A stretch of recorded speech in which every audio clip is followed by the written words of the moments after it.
All right, we are live on the Coach Eli television network. Welcome to Navigating the Modern World with Coach Eli. Glad you could all join me here tonight on this wonderful, amazing, yet very, very rainy and stormy night, at least here in the San Francisco Bay Area where I live. I'll share a little bit more about that in a second. It is Sunday, October 24th, 2021. If you're here live, stay tuned. You're going to enjoy an amazing show tonight. I have some great dating stories I'm going to be sharing with you folks. It's the latest from the Reddit groups I follow. There are always a lot of interesting stories happening on Reddit, and I'm going to be sharing you 5 of the most interesting ones here tonight. And putting my own spin on it, giving my feedback, and helping you guys and gals better your dating lives and help you accomplish whatever it is that you want to accomplish, even outside of dating as well.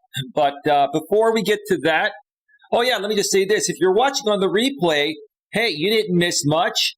Stick around. Lots of great stuff coming. This live stream here has tremendous replay value, so stick around for the whole show. Listen to it in the background. You don't have to watch my beautiful face if you don't want to, but listen to it in the background, enjoy, and learn. And even if you're not here live to ask questions in the chat, please put your questions, comments, or concerns in the comments section below, or feel free to email me. My email is below in the description section of YouTube, and it's also on DLive and Facebook, where we're also simulcasting. Before we get to that, let me make sure that the YouTube notification has gone out, and it absolutely has. Let me just check out the back end of all 3 platforms and make sure that they are rolling well. YouTube is rolling well. Facebook seems to be rolling well, and somebody just sent me a private message on Facebook, but that's okay. Can't get to it now. Facebook's rolling smoothly, be rolling and well. DLive, I heard the audio go through there. Oh, that's first. It wasn't muted. Okay. Now I muted it.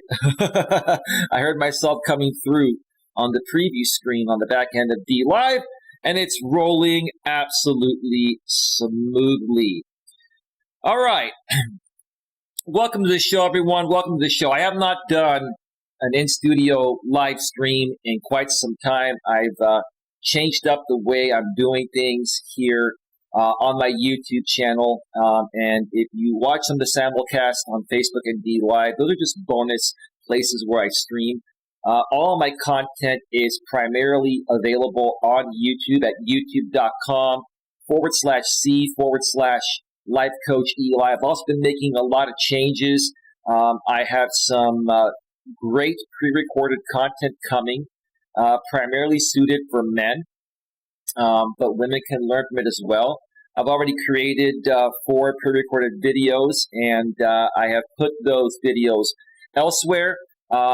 And I'm not going to be sharing where that content is at for a little while, because I just want to get enough content out there and promote it properly. So stick around for that. Lots of great things coming. But before we get to tonight's dating stories here, where you can learn and achieve success. You can achieve better success. That is. I'll get to the topic in a second. Yeah, it's been raining cats and dogs out here in the San Francisco Bay Area. And as of right now, I got a notification from a local TV station that I follow out here, KTVU Channel 2. It's our Fox affiliate, our local Fox affiliate. And right before I went live, I got a notification stating that over 130,000, excuse me, my allergies kicking in again. Over 130,000 Bay Area residents, San Francisco Bay Area residents, are without power. I mean, it is raining cats and dogs. It is coming down. It is pouring, literally. And it is extremely windy. So, if something happens and I go offline, that means my power went out, and I will do this show another time. But, I'm praying that we make it through and have no power failures. So that's that. That's what's going on. You're all pretty much caught up. And before we get to the topic here, I want to promote my genuine emotional support group for both men and women on Reddit that I started a little over a month ago. Let me just go over to the browser screen real quick. And I have this zoomed in, so it's kind of cropped out a little bit because when I share the articles or postings that I go through on Reddit, I have it formatted for that, not the actual homepage of the Reddit group. But this is what it looks like. This is the Genuine Emotional Support Group for Men and Women on Reddit. There are 21 brothers and sisters united. And you can see that right below the chat right there. Not enough people started chatting it, so you can see that. And we're online right now. Oh, that's interesting. I actually forgot to promote this stream on Reddit today. That's okay. That's okay. But here in this group, I wanted to start this group primarily to give men the emotional support that they're not getting in the same ways I feel women are getting. You see, women naturally emotionally support each other. Okay, an example. When a woman goes through a breakup, she'll call up her friends and she'll say, hey girl, I just, broke up with my man, or he broke up with me. Oh girl, are you okay? What can I do for you, girl? Girl, it's okay. Get him next time, right? That's how women, excuse me a second. I got to clear my throat. Give me a second, please. Give me a second.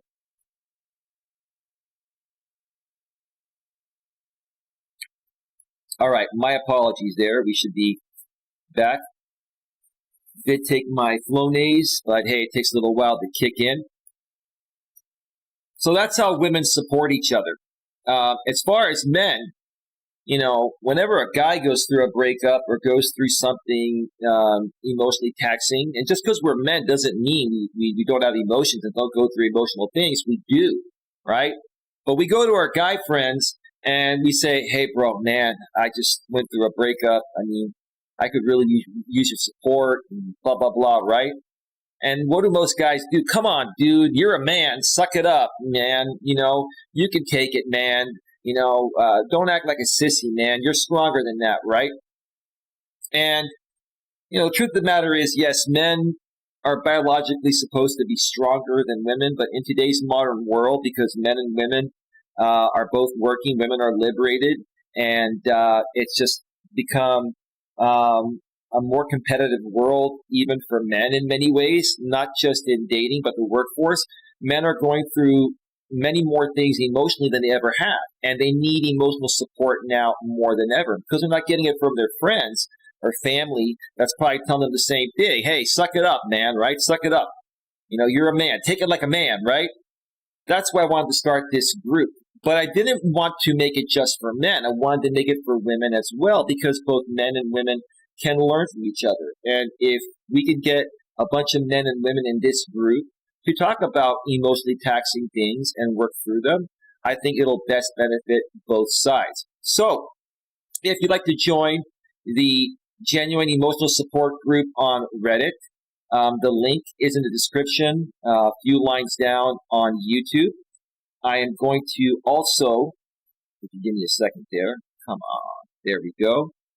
I'm going to also share it in the YouTube chat right now. And I'm also going to share it in the Facebook chat.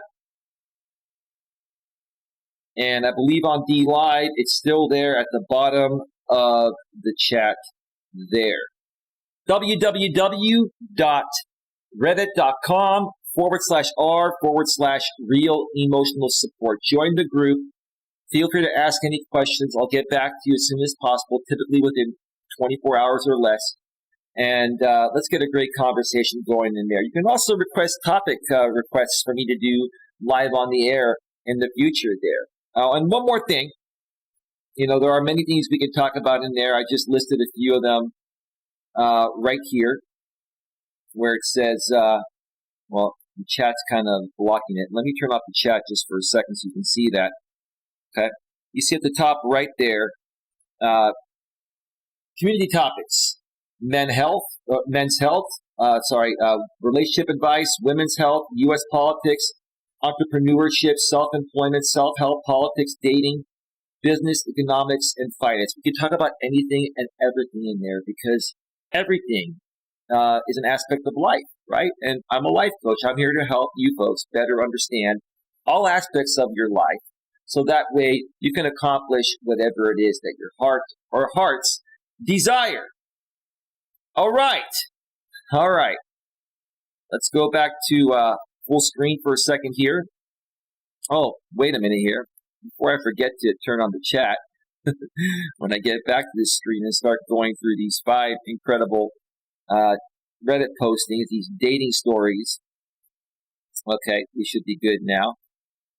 Let's get right to the topic here. The topic of today's show is the latest dating stories you can learn from and achieve better success. One more time, the latest dating stories you can learn from and achieve better success. I wanted to do this show tonight from the studio because obviously in this weather, I'm not able to go out anywhere and take a walk, even at the park where there are a lot of overhangs. I would be running the show from the overhang, and it just wouldn't have made any sense to do so. As part of my change, I mentioned on my live streams, if you've caught them on YouTube over the last few weeks, that I'm not going to be doing many in-studio live streams. So they're going to be walking streams. Unless I get rained out, then I will, fill it in with an in-studio stream like I'm doing today. So you're getting a bonus today from the studio. And a lot of people missed my in-studio streams, so hey, I'm glad that I could make this happen here tonight. And hopefully if the weather doesn't take out my power, we'll have a great show for the next few hours here. Feel free to ask any questions in the chat, whether you're on YouTube, Facebook, or D Live, and I will be periodically checking in on Facebook and D Live, primarily more so focused on YouTube. And again, if you want the most attention, come over to YouTube at youtube.com/C/Life Coach Eli. Neomorph Smo? Hey, Dion, did you change your channel name, dude? What happened to Sifu Smo? What is Neomorph Smo, brother?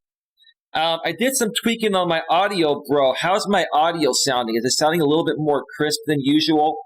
I'm just kind of curious. Let me know, dude. Great to have you here. I just went through my monologue and I'm about to get right to it. And let me tell you, these stories are going to be interesting. And by the way, folks, how do you like my background here tonight? Yes, I did. LOL, he changed his name. My backgrounds now, I actually just purchased a paid monthly subscription from Canva, which allows you to make some great YouTube thumbnails and there are a lot of great backgrounds on there, hundreds of thousands of them.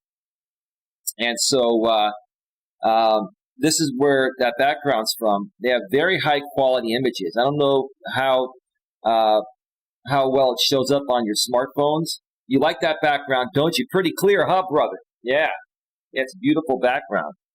Beautiful background. But yeah, I've changed up my thumbnails a little bit. I'm testing some things out.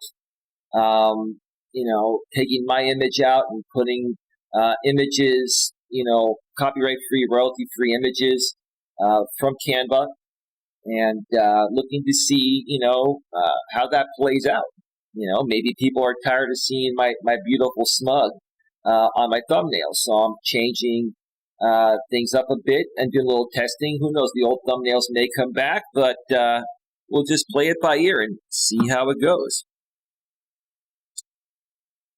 Anyway, all right, let's get right to it. Let's get to the first couple of stories. I'm going to go through a couple postings real quick here. I'm going to save the best for last. Well, actually, they're all good. So let's just get right to it. Let's switch from my subreddit to the first posting I'm going to read.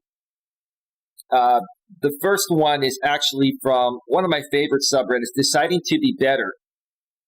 And the original poster titled it, "What are the things you appreciate about yourself?"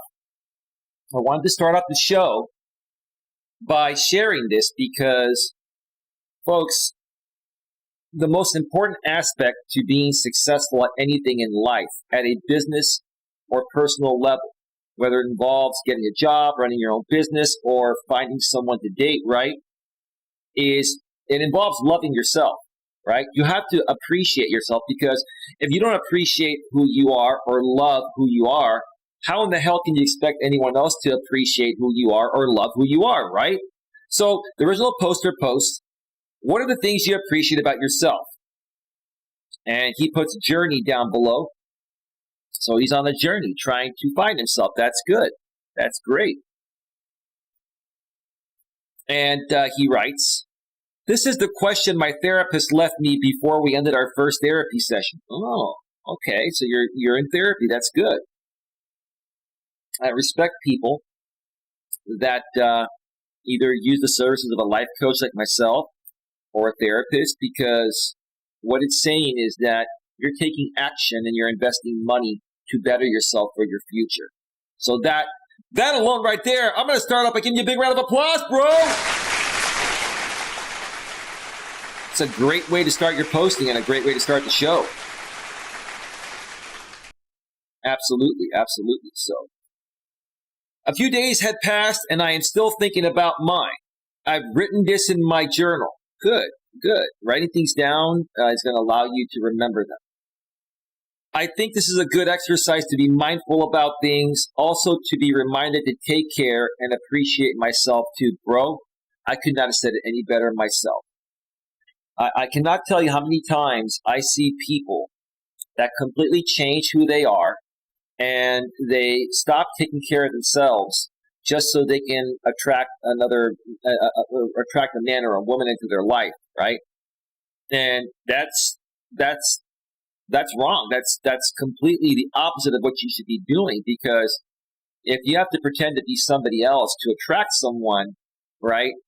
I mean, that's in the long run. If the woman doesn't figure out you're not being your real you, you're going to get tired of trying to be someone else or pretending to be someone else. So just be yourself, appreciate yourself, love yourself, and you're going to be all good. Let's get down to the comments section. There are only 15 comments. Let me see if I can get through most of them.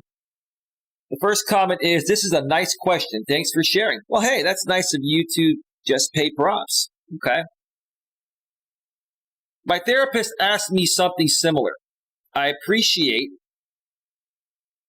that I almost always want better for myself. It doesn't mean I'm perfect at achieving it or that I even want it 100% of the time, but it means that I want to do better for myself, and most of the time, I try to. I have lived 20 years thinking that who I was then would be all I'd ever be, and I don't want to go back to feeling that way. Well, when we're all younger, we don't have as much experience. And so we have to go out there and do and trial and error things. That's what I'm trying to say. We go out there and trial and error things. And without any experience, most of the time, we're going to make mistakes the first time around, maybe the second or third time around. But like I've always said, and one of my other favorite coaches always says, which is Coach Corey Wayne, repetition is the mother of skill. The more and more you do something over and over again, you're going to get better at it, right? Now, if you get to the point of where you do one thing and it never, ever changes to go in the right direction, then I would definitely, stop doing that, because then you're going to go insane. And the definition of insanity is doing the same thing over and over again, expecting different results.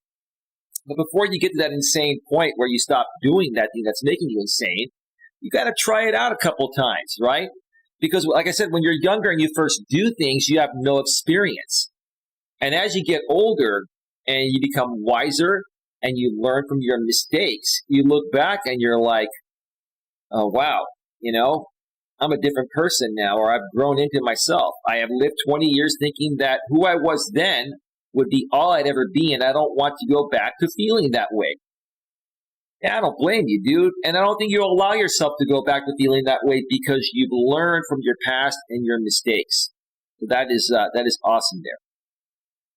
Okay. Let me see here. Give me just a second here, folks. Let me just check out Facebook. One person viewing on Facebook. Say hello if you'd like. And nothing happening over on the live. All right. Let's get back to it. I'm going to take a different approach and answer it like it was a prompt here. I would love to hear other people's lists. I'm pretty open. Number one, I'm pretty open to new experiences. I appreciate I can find good in many situations. It's brought me a lot of good in life. Okay, great. Yeah, you should be open to new experiences. Try things out, things that you like, right? And if you fail or you make a mistake the first or second time, learn from those mistakes. And when you approach that same thing in the future, you're going to have a better chance of being successful at it. Number 2, I'm stubborn. Well, so am I, and so are many people. Which has its downsides, but it also is a good thing. Being stubborn is not necessarily a bad thing, but it also means I don't give up on stuff I care about easily. Bro, I'm going to give you a big round of applause for that.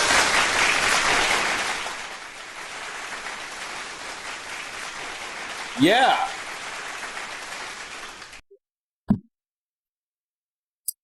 Like I said, being stubborn is not necessarily a terrible thing.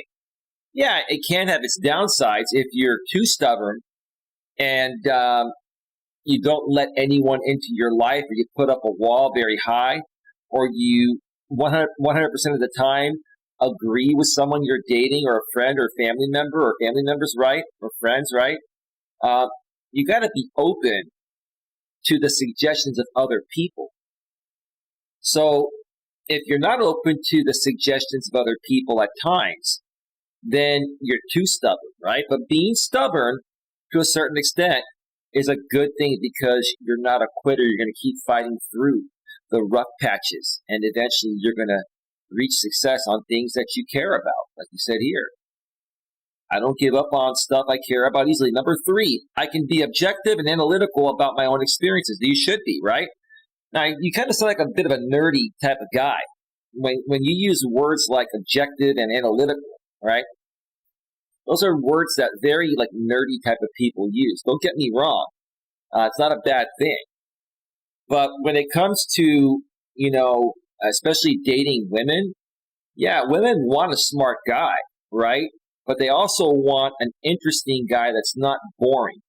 And if you make every single thing analytical, or it comes off like you're always analyzing everything your woman does or everything you do while in that relationship, let me tell you something. A woman's intuition is going to pick up on that, and it's going to turn her off. But yeah, being objective and analytical about your own experiences, gauging, where you were, where you started, and where you are now, and seeing how much progress you made, that's great. Excellent. Thinking through that, it is funny to see how each of those has its bad side. Number 1, I can be indecisive as I find many options sound interesting. That's the problem we have in this modern world nowadays. We have too many options because of these damn smartphones attached to our hip, right? Especially in the dating world, right? You have so many options, and even if you find one person, all right, go on some dates and things seem to be going well, but then you get a message from someone else that seems better. What do, right? I get it. I get it. You have to learn how to balance that out. And here's the thing. I think you are a guy. Yeah, you are a guy. Let me tell you something. With no disrespect to women, women are naturally more indecisive than men. Why? Because women are emotional beings. They respond to everything emotionally first based on how they're feeling in the present moment, and then they reason with logic. Men reason with logic first, and then they show some emotion, right? So, dude, you gotta learn to be more decisive as a guy, because that's gonna get you to come off like you're maybe too nice of a guy, or over analyzing things, or you're more like a feminized type of man, and that's unattractive to women, right? And if you're in the corporate world looking to get a job, especially a sales job, and you're trying to get promoted, right, being indecisive is going to get you passed up, or at some point may cost you your job. Number 2, I could waste effort pushing towards things I should give up on. I can waste effort pushing towards things I should give up on. I wouldn't waste effort on pushing towards things you should give up on. I mean, things that aren't meant to be. If you've tried to accomplish something a bunch of times and it hasn't panned out, at some point you got to cut your losses. But you can't look at that as wasted effort. You look at that as a learning experience that's going to better you in the future. Number 3, I can obsess over finding an objective truth about a situation that may not even exist and lose sight of my own personal and completely valid feelings and opinions.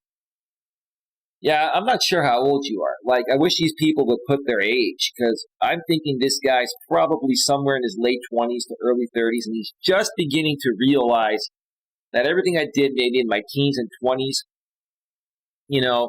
kind of set me back because of, some mistakes I made. But the truth of the matter is, your teens and your 20s are typically years where you're really learning things as a man, right? Or even as a woman too, right?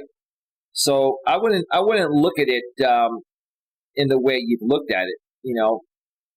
I can obsess over finding an objective truth about a situation that may not even exist and lose sight of my own personal and completely valid feelings and opinions. Don't let that happen, man. And I know how difficult it is to prevent that from happening.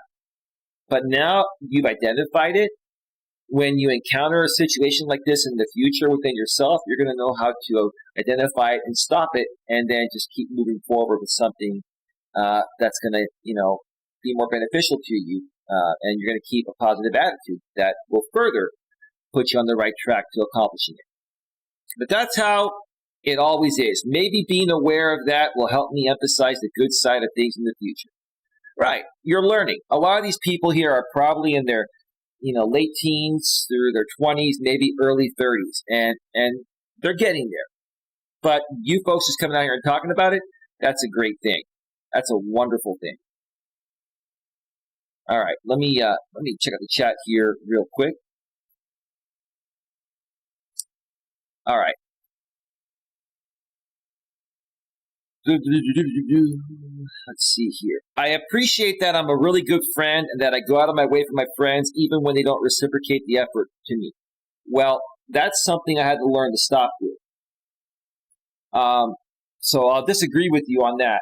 I understand your head and your heart is to be kind to everyone, which you should be, and to make a ton of effort for everyone, whether they make effort for you or not. I think there's a certain point where if you've been hanging out with a group of friends and maybe they initially were reciprocating and then they stopped, I think that's the point where you need to ask yourself, is hanging out with this group of people or this group of friends really worth it anymore? Do they really care about me and my well-being and my future as much as I care about them, right? Because I'll tell you this, man. There are other people that will appreciate the effort that you make for them, and they will reciprocate in some way, shape, or form without you even asking. You shouldn't have to ask. But yeah, I wouldn't let people take advantage of you. I experienced that in my teens and 20s. By the time I hit my early 30s, I look back at, when I learned how to better identify things, I look back at my experiences with my friends at that time, and I actually ended up removing a lot of friends from my life that were dead weight. Being friends with them was holding me back from accomplishing what I wanted to accomplish in life. And if that's the case, you sometimes have to remove people from your life that are weighing you down, that are not reciprocating to what you're giving. Great question. I appreciate that I care for myself by choosing my words very carefully so that I can make constructive change rather than simply heap harmful criticism on myself. For instance, I'll say, I'd like to replace my tendency to interrupt others with patience and curiosity to hear them out, instead of, I hate that I interrupt other people. Yeah, I have a problem with that. My mother's definitely like that. And some of the women I've dated are like this. And even some of my friends are like this. But let's say, you're hanging out with somebody and they ask you a question, right? And you start to respond to their question they asked. And halfway through your explanation regarding answering their question, they cut you off because you started responding to the question with an answer that they didn't want to hear. It's almost kind of like these people that interrupt you are looking for you to answer the question in the way that they want it answered, not in the way you want it answered, right? How many of you have dealt with that? I mean, we've all dealt with people like that, right? What do I do in that situation? When they cut me off, I'll say, hey, listen. Ooh, that was pretty loud. What was that? Oh, that's one of the Facebook groups. I'm going to have to mute that Facebook group because, oh, man. Oh, Jesus. That's what happens with some of these groups. People talk forever, and then it goes right through my desktop audio because I have Facebook open to run the stream. Give me a second here.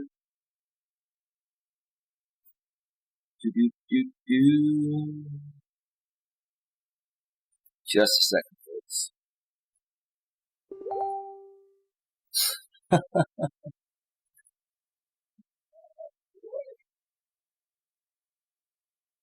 Hang on, I gotta figure out how to do this real quick.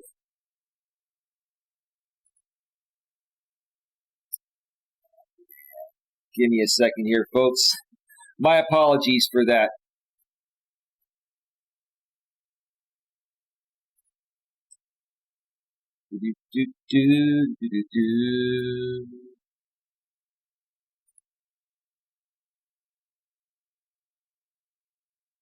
Man. Here, give me a second. I'm going to have to do this from my phone.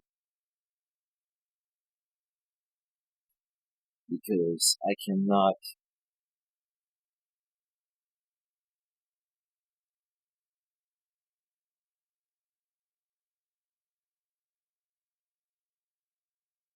Okay.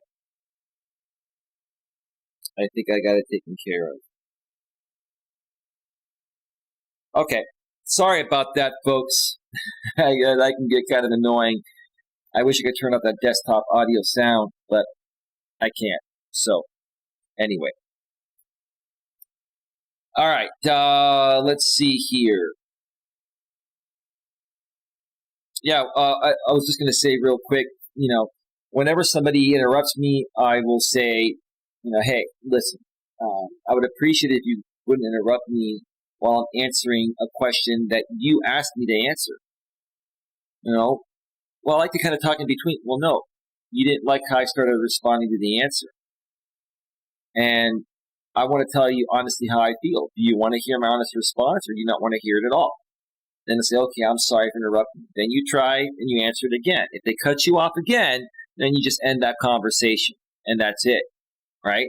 Because some people just, some people are just not going to be happy unless you answer their question in the way they want you to answer it.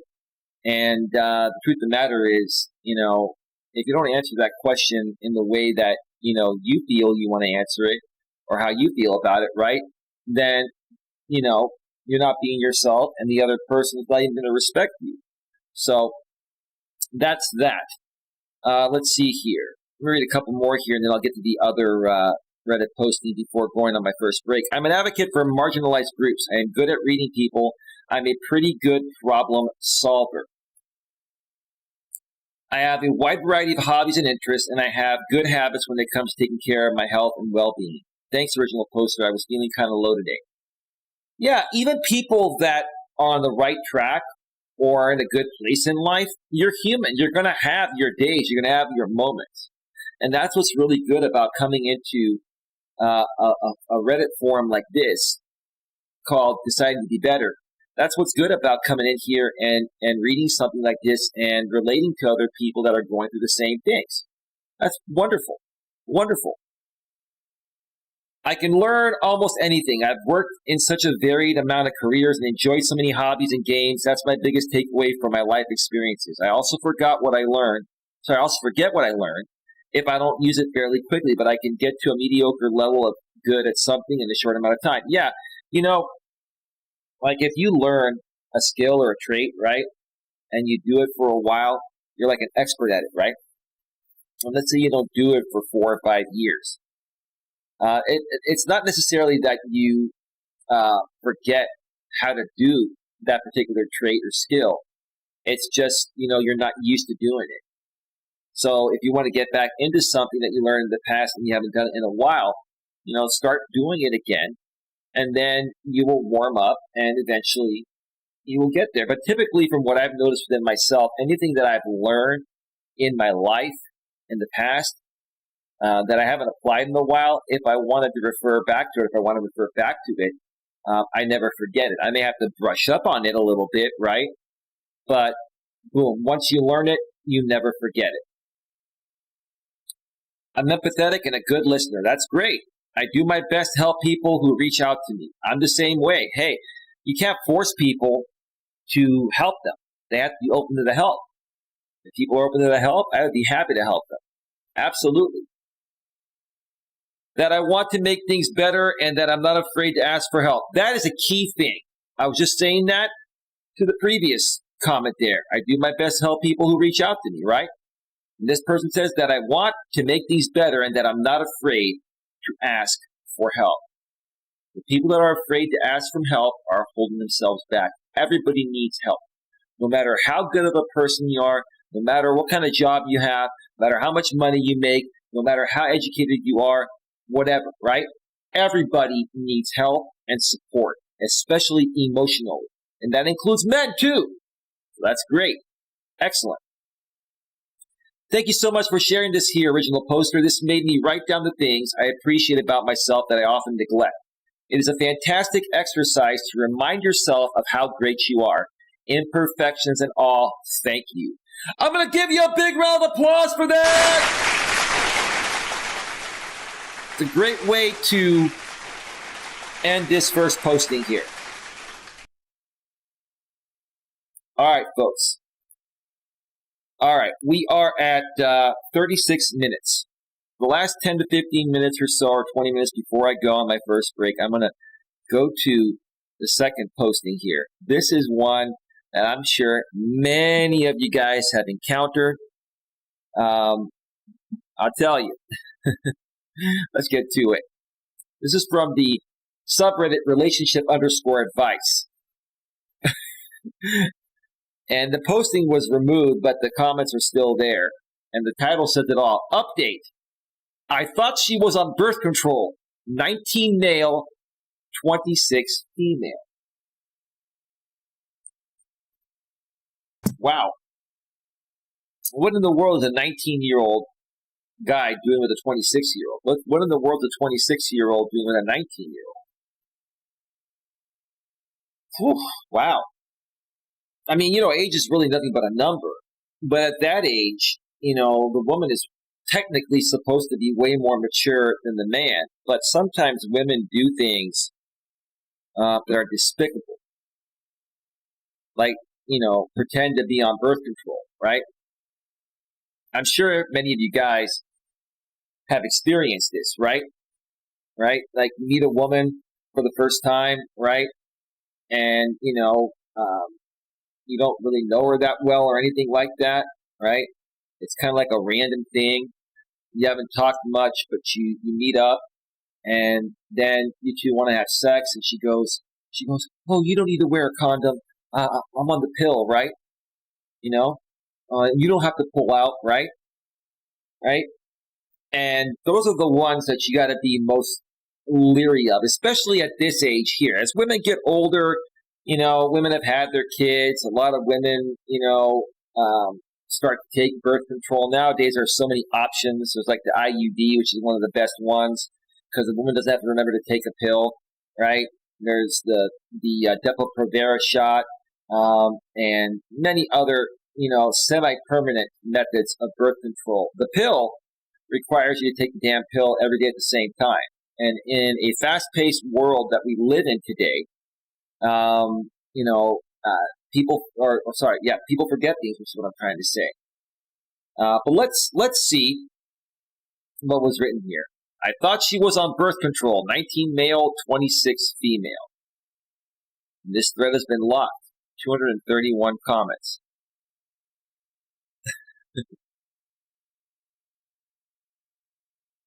This post has reached one of our comment karma limits. The text of the post has been preserved below. Okay. Let me see if this that the posting is there. Come on.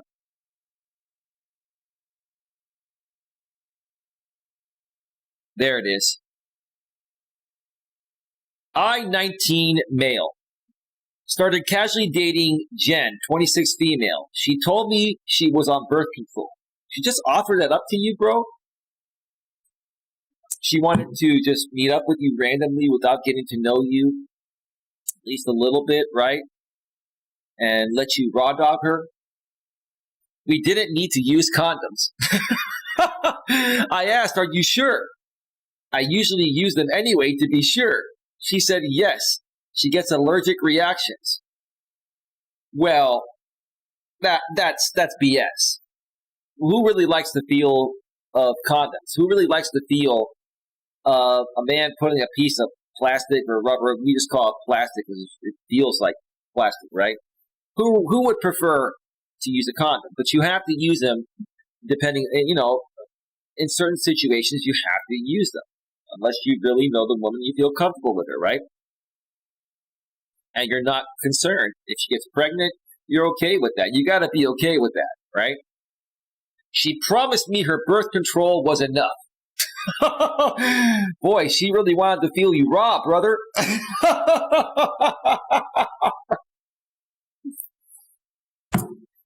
If Dion's around, he's going to be loving this one.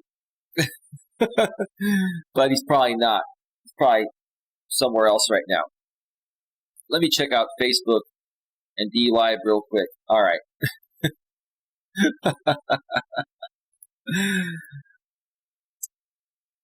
All right. She promised me her birth control was enough. I was dumb enough to believe her. Yes, sir, you were. Now she tells me she thinks she's pregnant.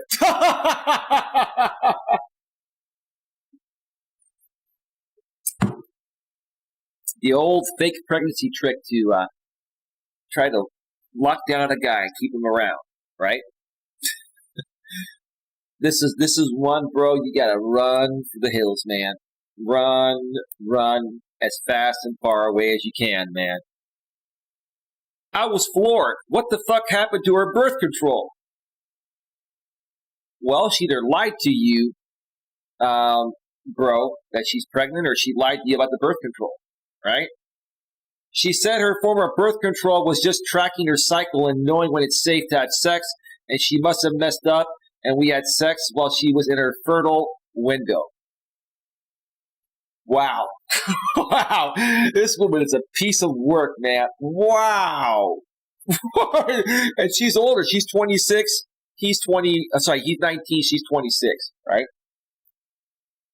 If a woman takes her pill at the same time every day, it's like 99% effective, right? The problem is, do they remember to take the same time every day? Now, the way birth control works, from what I remember, because when I was younger, one of my girlfriends did take the pill, okay? There's I guess there's like 4 weeks or something. There's 4 weeks worth of pills, right? And like the first 3 weeks you take the pill, it's like estrogen or something like that, right? And then the last week you don't need to take a pill, but because so many women forget to take a pill, what the doctors and the companies that make birth control do is they put in sugar pills. So that way, typically you don't take it like the week like you're PMSing or having your period or whatever, right? But they put in sugar pills in there so the woman can take something every day to keep in the habit of taking that pill, right? So if she takes a pill every single day, bro, there's 99% protection against pregnancy, even during her most fertile day. Her fertile day that she's most ovulating on, right? I think she lied to me by telling me she was on birth control. She said no cycle tracking is a form of birth control that's worked for her up until now, and I am toxic and misogynistic for saying she lied. So she tried to. I've read this story. I know what's going to happen already. So she's trying to tell you first of all, that her former birth control is safe. You don't have to use a condom. You don't have to pull out, right? And now she tells you she's pregnant, and then because you called her out that she lied, which she did, she's saying you're misogynistic and you're toxic. Bro, this is the kind of woman you should have had a few conversations with by phone or even in person before having sex with her, dude. You would have probably figured out that this is not a good woman. This is a woman that lies, probably cheats, and is very manipulative to get what she wants.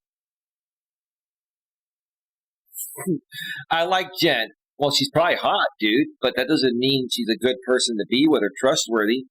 But I'm not ready for a kid. We were casually dating, but it's not like I thought this relationship would end up in marriage or anything.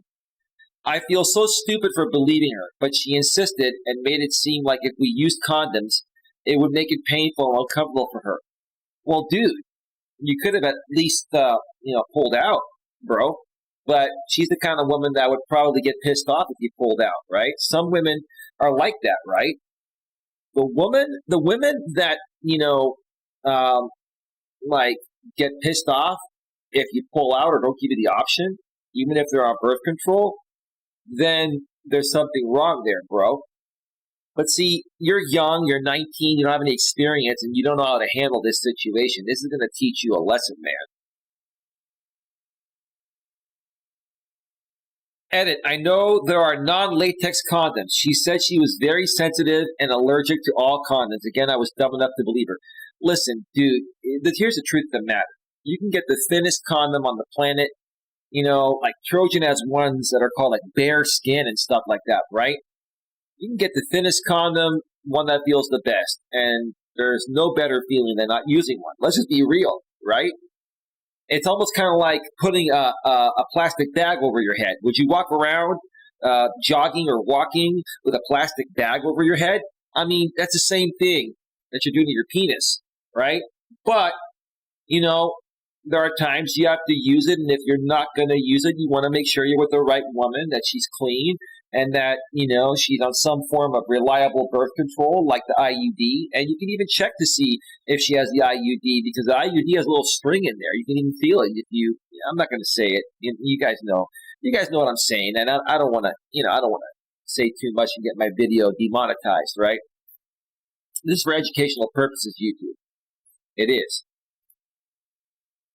So anyway, I've known her since I was a kid. She was in my church. Oh, church girl. Oh, okay. So basically, you're 7 years apart. That means when she was 18, you were 11.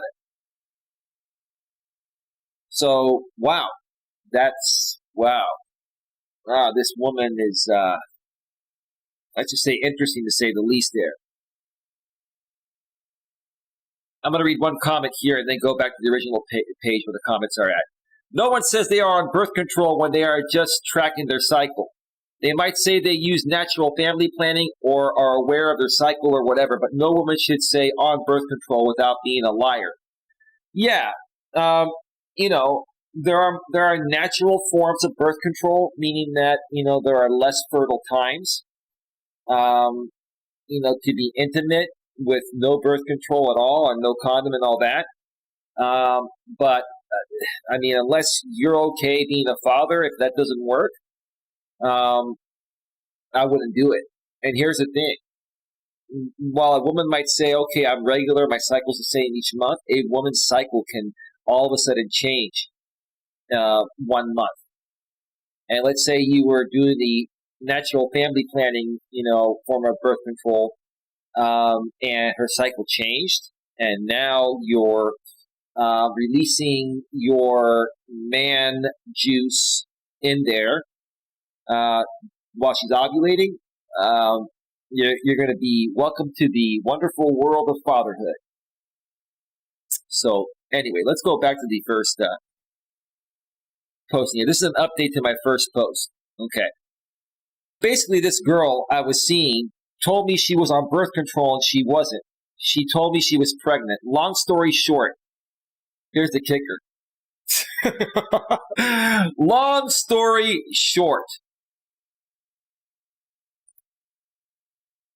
I had her take a pregnancy test in front of me. She wasn't pregnant. No kidding.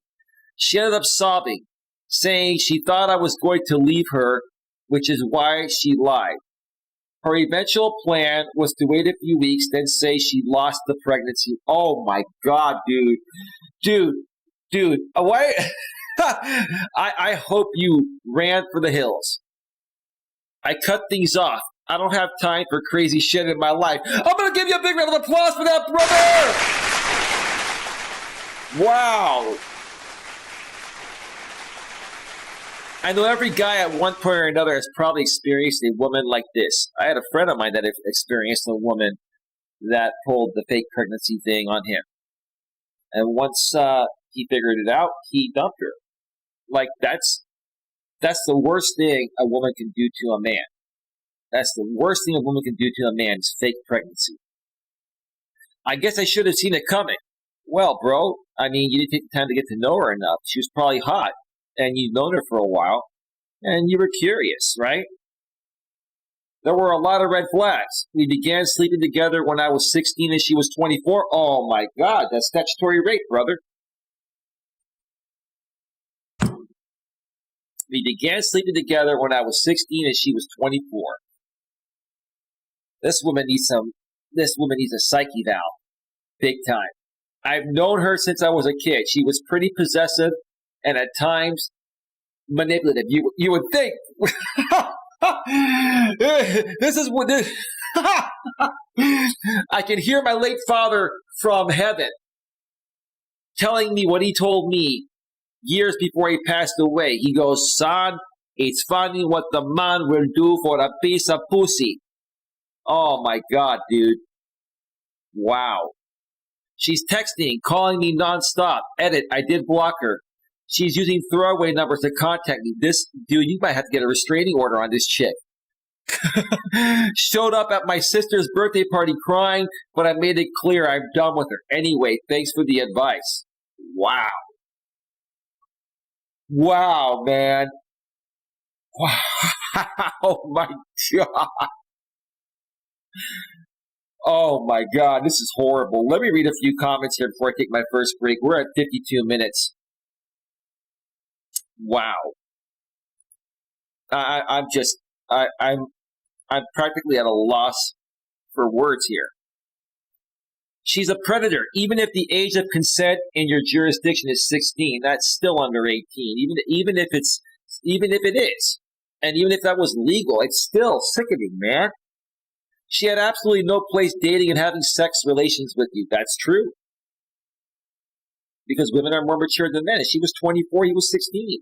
You are nowhere close to having the same level of emotional maturity as someone in their 20s. That's exactly what I said. I'm going to give you a big round of applause for saying the same thing. Yeah. This woman was controlling this guy because he's younger, inexperienced, and she's in her 20s. And she knows what she's doing. It's not right, though. She's very manipulative and very controlling.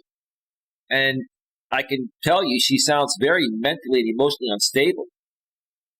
Wow, glad you didn't really get her pregnant, dude, because, wow, oh, man, I don't want to think about that, right? Okay, I read that. Look up sexual grooming. Even without hearing the details, I'm pretty sure that's what happened. I'd have to agree with that.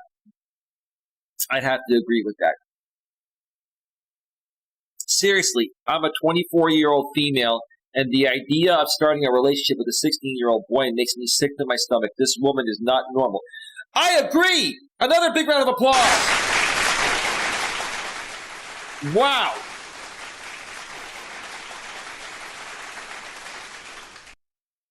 A lot of people question, are these stories real on Reddit?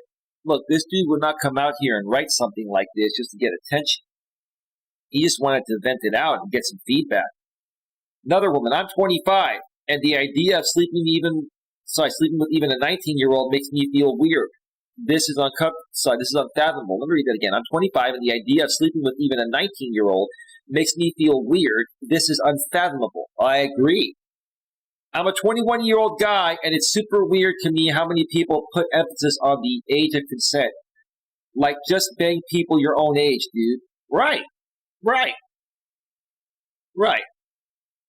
Now, as you get older, right?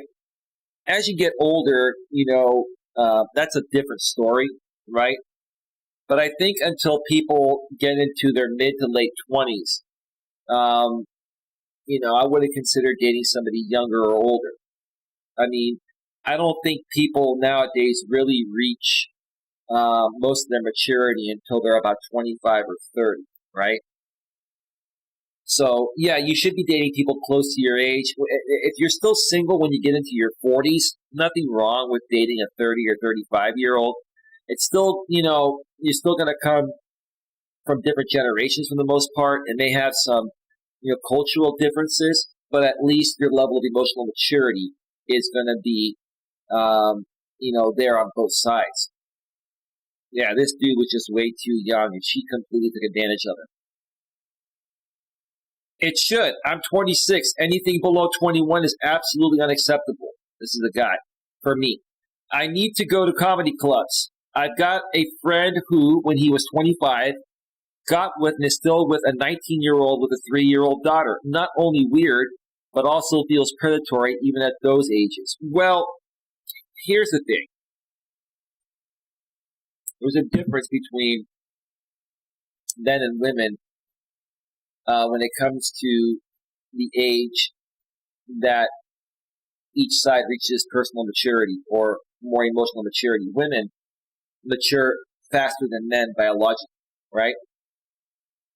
So a 19-year-old woman, in theory, is probably going to have a similar level of emotional maturity as a 25-year-old man, right? But when you flip it around, okay, you have a 25-year-old woman with a 19-year-old man. That woman technically has way more experience and emotional maturity, and the 19-year-old guy hardly has any, still learning. So that's where the difference is at. That's my opinion. That's just biologically how it is. I'm 20, and the idea of sleeping with a 16-year-old makes me want to vomit. I agree. Came here to say that. I can't imagine sleeping with a 16-year-old guy, and I am only 20. Yeah, I get it. I get it. You're right. It is the same thing as when a female teacher bangs a student. Gross. You're right. You're right. Yeah, I don't know what drives these women to do these things. Like, I don't know. I just don't know. Maybe these women have needs, and maybe this is some sick fetish of theirs, but it's just not a good thing. Not a good thing at all. I agree. I'm not supporting her actions. Gross. I just wanted to open the discussion of age and consent for all people. You're right. Let me see here. All right. Pretty much the rest are just saying the same thing. Oh, here we go. Here's another one. I remember you. Use condoms and don't trust women who tell you it's fine unless you want to be a parent. One more reply. Or even a father, possibly. Yep.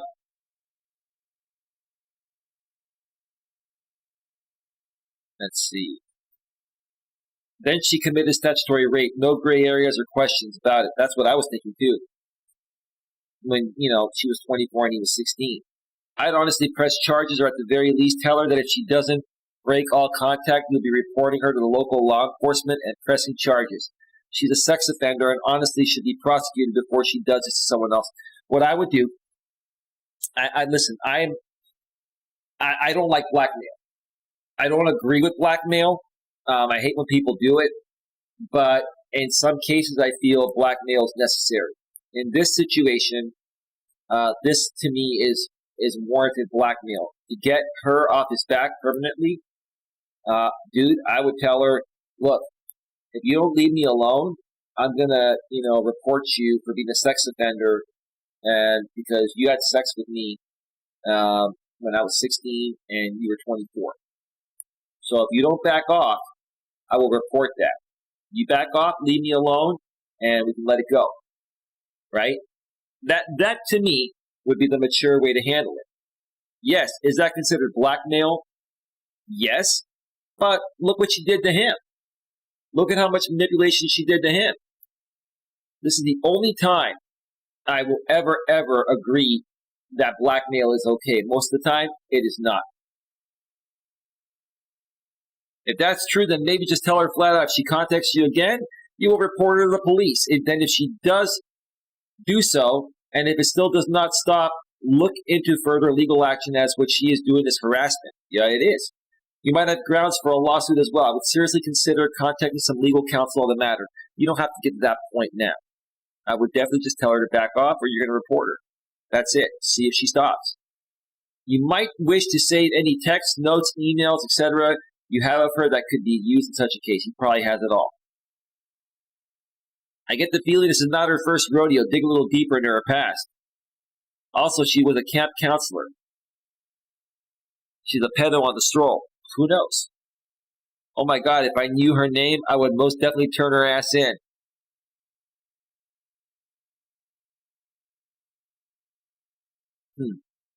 All right, that's enough of this one here. All right, folks. Let me head back to full screen, cue up some royalty-free YouTube music, and step away for a quick break. And I'm going to come back. I have got 3 more Reddit postings that are really, really good. I'm going to share the topics of them here before I go on break. But let me just cue up that music. Let me cue up that music.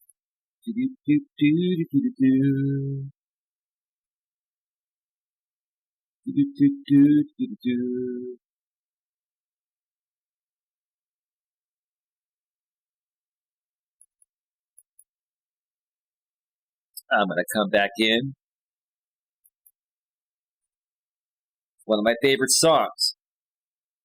All right, music is all queued up. Before I take the break, when I get back, we've got 3 more incredible dating stories to share here from Reddit. When I get back, we're going to move on over to the subreddit Dating Over 30, and the original poster post. Anyone else had a series of bizarre dates and just been really confused afterwards? That's one of them. After that, we're going to go to the subreddit Purple Pill Debate, and the topic is a lot of men are actually advocating for women to be more picky. In parentheses, you're choosing the wrong men, while simultaneously whining that women are being too picky. That sounds like a double standard. Hypocritical, right? 80-20. Right.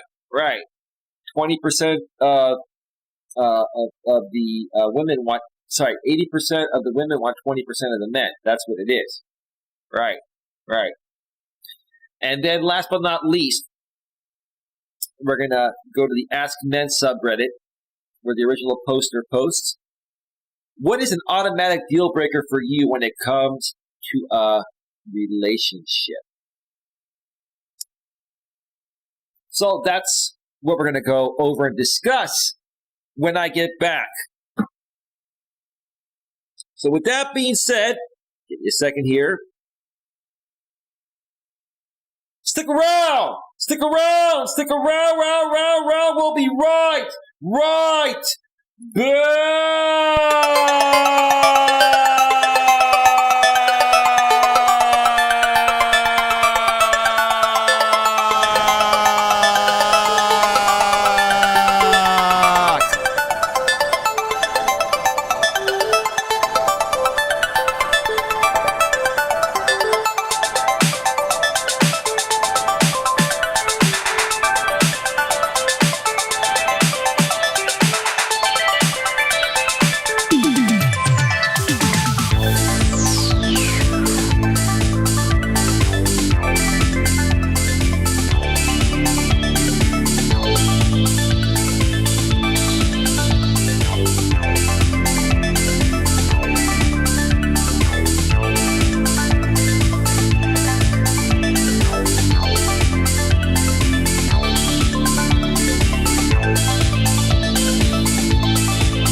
and because I have not broadcasted live from the studio in a while, I'm going to come back from the break in style with one of my absolute most favorite songs in the YouTube audio library.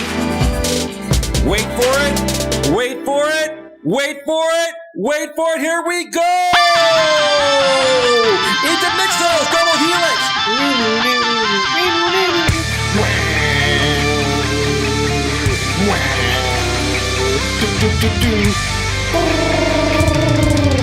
Yeah! Woo!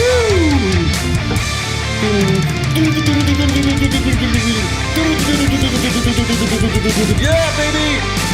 Yeah! Gotta feel it. Energy up! Energy up! Energy up! Energy up! Energy up!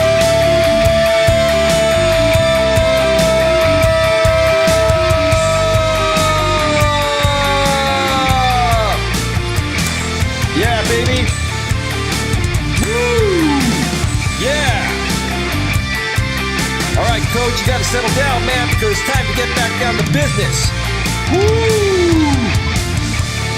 Yeah. Yeah, settle down, Coach. Settle down. All right. Yes. All right. Welcome back to Navigating the Modern World with Coach Eli, live here on the Coach Eli Television Network, primarily broadcasting live on YouTube at youtube.com/Life Coach Eli. We're also simulcasting live on Facebook and D Live. If you're on Facebook and D Live and you want to get everything else besides these live stream in studio simulcasts that you're getting only occasionally now, you're going to come over to YouTube, where you will get, live streams from mobile when it's not raining like it is today. You'll also get pre-recorded videos at the highest quality, 4K at 60 frames per second, more of those coming soon. You'll also, you also have the option of becoming a channel member for as little as $4.99 per month or as much as $99.99 per month and 3 packages in between. It's an optional thing. I have 21 members only videos and 2 members only live stream replays and much more to come. So join me over on my YouTube channel, youtube.com/C/Life Coach Eli, and you'll get everything else. All right. Yeah, I love it. Yeah. Yeah,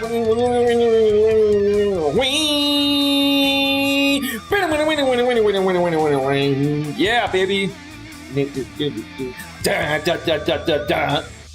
Yeah. Woo, man. All right. It's time to get back down to business. Welcome back, everybody. Welcome back. I kind of miss doing these in-studio live streams, but like I said at the beginning of this show, and if you've been watching my mobile live streams recently, I've been explaining a lot of things. I've made some changes to my content. I'm primarily going to be doing daily, if not almost daily, mobile live streams from my walk, and that's going to be practically the gist of the content I'm going to be putting out here. I'm going to also, try to get some more members-only videos and some other pre-recorded videos, but I'm focused elsewhere, which I'm not ready to announce quite yet. I'm focused elsewhere on creating content primarily to help men. I really want to help men become better men. And when you help men become better men, it helps women too. So when I'm ready to publicly promote this content that I've already started creating elsewhere, I'll let you folks know. And both men and women are welcome to watch, but the channel is primarily going to be focused towards, helping men become better men and really truly understanding what you're up against in this modern world and how to have your best shot of accomplishing anything you'd like, including dating, marriage, and in business, right? And one thing you don't want to do is get involved with a woman regarding a story I shared on Reddit before I went on break that faked pregnancy. You guys have to do a better job of qualifying women before. If you meet them online, you have to do a better job of qualifying them before you meet up with them. Have a phone conversation. If they say, okay, well, I don't want to waste time with a phone conversation, I just want to meet to see if there's chemistry there, that's a red flag. A woman that really wants to get to know you, that's in a good place, is going to be open to that call for a half an hour or an hour and allow you to get to know her. And then you can allow her to get to know you as well, right? And that's just one, one thing, one tip there. I can, give guys and gals. You need to better qualify each other before you meet or you start dating or you sleep together, right? A lot of times people are just hooking up randomly nowadays, and it's not the smartest thing in the world for many reasons. I don't have to get into those reasons here. I'll get into them more, in this content I'm going to be creating, or I've started creating, and when I publicly put it out there, you folks will see what I'm talking about. So, that is that. Today, we've been discussing the latest dating stories you can learn from and achieve better success. One more time, the topic of this stream tonight is the latest dating stories you can learn from and achieve better success. Again, if you missed the first part of the show, go back and check out the replay. I shared some interesting thoughts during my monologue, and I also went through a couple of Reddit stories. One of them was what I just mentioned, a woman, faking pregnancy on a guy. It was pretty interesting. She's also 6 years older than him, and she actually slept with him the first time when she was over 18 and he was under 18. So go back and check that out. And then the first posting was from the subreddit, Deciding to Be Better. What are the things you appreciate about yourself? So check that out. Now we're going to switch back over to the browser source, and we're going to get to the next Reddit posting here. This is from the subreddit Dating Over 30. And the original poster states,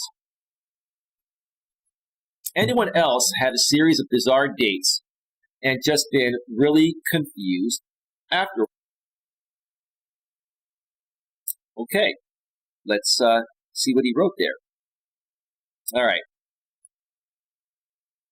I wasn't really sure how to phrase this question, but I'm genuinely scratching my head over some dating I did in the past few months. Okay. Over the summer, I went out several times. A woman who seemed both interested in spending time with me, but also kind of shy. Okay. Well, the shy women are typically the better women. You just have to know how to open them up and make them feel comfortable. At the end of one of our dates, she surprised me, for lack of a better word, and aggressively made out with me. Damn. A lot of those shy girls, they're shy because they really want to be with the right guy. They still have needs. They still have wants and needs, just like you guys do and other women do, but they're waiting for the right guy. And they use their intuition to know when that right guy is around. That was probably you, because you're a cool guy. You showed up being a decent guy, down to earth. You were not needy or insecure. You're just a cool guy. You made her feel comfortable. She would not have aggressively made out with you if she didn't feel comfortable with you, based on how you showed up. Okay? Like French kissing and everything. That's great, dude. That's the best right there. When the woman starts I can't even talk. When the woman starts French kissing you, if you play your cards right, bro, you could be hitting the promised land. That's her telling you, I really want you. So I invited her over the next week. The next week? What? Come on, man. What happened to that night? Or, come on, dude. God, man, these guys wait so long. Wait till you see what happens. She seemed nervous, so I made sure to be clear that I didn't expect her to stay over, etc. Dude, you stopped acting like a man. That's why she was nervous. She was French kissing you, dude. She aggressively started kissing. And what she was looking to see is how much of a man are you to get the hint that she wants you romantically, intimately, and wants a chance to be with you. And she's putting it in your hands as a man to take over and take her to where she wants you to take it, right? You missed the sign, brother. And that's why what I already know happened. I'll get that in a second. I've already read these, right? At the end of the evening, I went to give her a good night kiss, And at first she went for it, but stopped and told me I was being awkward because you were, bro. Because she basically was saying, come and F me, big boy, by French kissing you, and you missed the boat. You're like, what do I do next? Where's the rule book? Where's the playbook? Come on, dude. You stop being a man. She lost faith in your masculine core, brother. She stopped feeling safe and comfortable with you, right? She asked to sit down and try kissing there, I guess, but told me I was being so awkward and told me that I missed my chance. You did! This woman is honest. I got to give her a big round of applause. I said that before I even read that. Dude, you missed the boat. God, dude. This is definitely a missed opportunity right here. Then she just upped and left. I don't blame her, dude. There was radio silence from her for about a week, at which time she blew up my phone, but basically wanted to schedule me for a date for a few hours. So I just turned the whole thing down. Why? What is wrong with you, man? What does the woman have to do? Give you the map and whisper in your ear, hey, listen, I know you want to make sure I really want to F you, and, you want to make sure that you don't do anything wrong. She's not going to tell you that, dude. She's not going to say, come here and F me, big boy, right now, right? That's not what women do. They give you signs by French kissing you aggressively. God, dude, wow. You turned the whole thing down. What? God, man. What? Wow. Give me a second here. Let me check out the chat real quick. All right, we're good. A few weeks later, I got another match. The woman's profile said she didn't want a long-term relationship, someone who drank or did drugs. Bro, that's your sign to run for the hills. You don't want a woman that drinks or does drugs. Now, social drinking is fine. But it sounds like this woman, because she said who drank or did drugs. Oh, she said she didn't want a long-term relationship. She wanted someone who drank or did drugs. Okay, that's what that I did get it right. Okay. I'm looking for an LTR, long-term relationship, and the other stuff isn't a big part of my life, so I was cool. And the first few messages, I wouldn't even respond to this, dude. Why would you want to talk to a woman like this, bro? You're not qualifying these women properly from their profiles. She legit grilled me about alcohol and my relationship goals. I figured she was just socially awkward, so we went on a date. I wouldn't even gone on a date with this woman. I wouldn't even talk to her. But anyway, you're young and naive. You're probably in your 20s. It was nice, so we went on the second date. On that, she started talking about getting married and moving out of the area somewhere. I'm confused here. Was she saying that she didn't want a long-term relationship and someone who doesn't drink or do drugs? I'm really confused on how you wrote this, dude. But let's keep reading here. She then told me she didn't feel a connection. So that was that. That's because, dude, you're being like very compliant. You're being overly nice. You're not being assertive.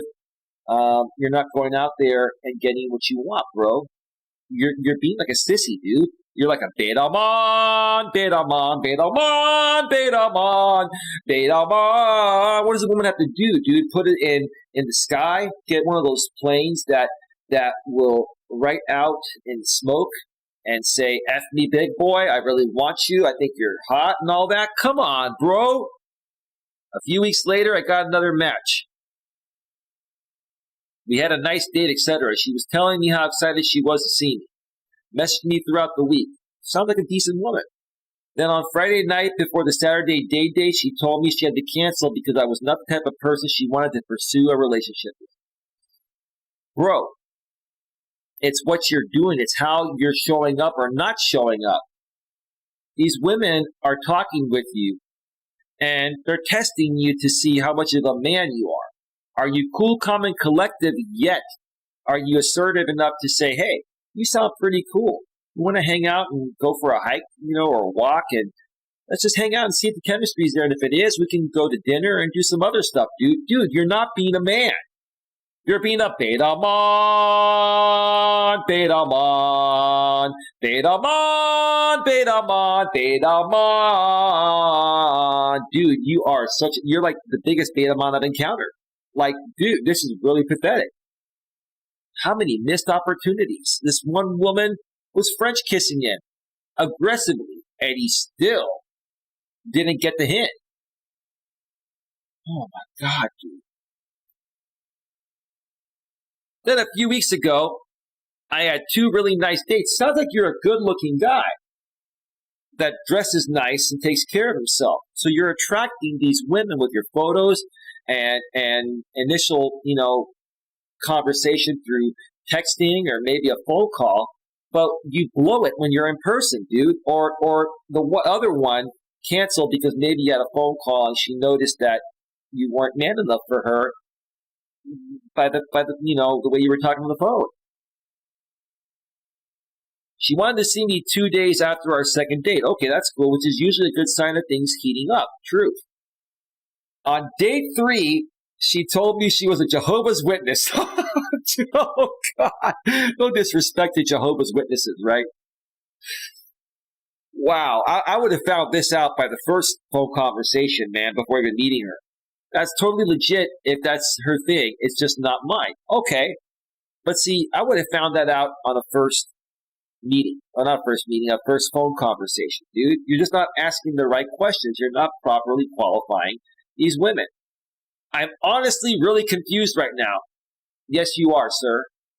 You are. You're a lost puppy. You're a lost soul. Puppy's the right word because you're behaving like a little boy, dude. And you're a nice guy, but you have no game, dude. And again, whenever I say, someone has no game, I'm not saying play a game with women. What I'm saying is that you have to have some game, meaning confidence, security. You have to be assertive. You've got to take risks. You've got to make the woman feel like you're a fun guy, but you're safe and comfortable to be with, right? And these women are giving you hints, bro, that they want you. At least some of them are, maybe most of them, and you're missing the boat, bro. I mean, what more do you want? These women can hand you the PUSSY on a silver platter, and you'd say, "Oh, what is this?" Right? Come on, man. I've definitely gone on a lot of dates before. Some are good, some are whatever. And I'm sure all these women are cool in their own lives. I think you misspelled there. You put I am in their own lives. But this was just weird. No, dude, you're the one that's being weird, bro. I feel like the last several months, Hinge has just been getting me into really weird situations. Go to Match.com. Hinge is hit and miss, and so is Bumble. You can find some okay people on Hinge or Bumble. But typically those people are more for hookups. There are some people that want relationships on those apps. But I think those apps are too fast-paced where people swipe left, swipe right. Or on Hinge, they X out or they heart and like someone's profile. Go to Match.com, dude. You'll find, better quality women there. That's where I've found my last 3 or 4 relationships. Okay? Anyone else ever just feel confused by dating like this? Well, dude, when I was in my, late teens and early 20s, through my mid-20s, yeah, I probably kind of felt a bit like you, but I was never, ever this clueless. Like, you, bro, you're clueless, dude. Like, some of these women are literally handing their vaginas to you on a platter. And you're just sitting there saying, "Oh, what is this? What do I do with this?" That's how you're coming off, bro.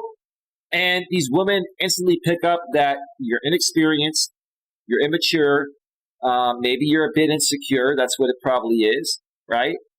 You need to become a stronger man, right? Then maybe you'll get there by these postings. Let's look at the comments down below here and see what the comments are saying. Holy crap, I'm not alone. Oh, another one? Another beta man. Had one guy tell me, oh, this is a woman? Okay. Had one guy tell me proudly that he pissed away all his money on plants. Another basically told me we should get married ASAP. The third started nice till he revealed that he has BPD, borderline personality disorder. Wow. Jesus Christ. Refuses medication and professional help. Wow.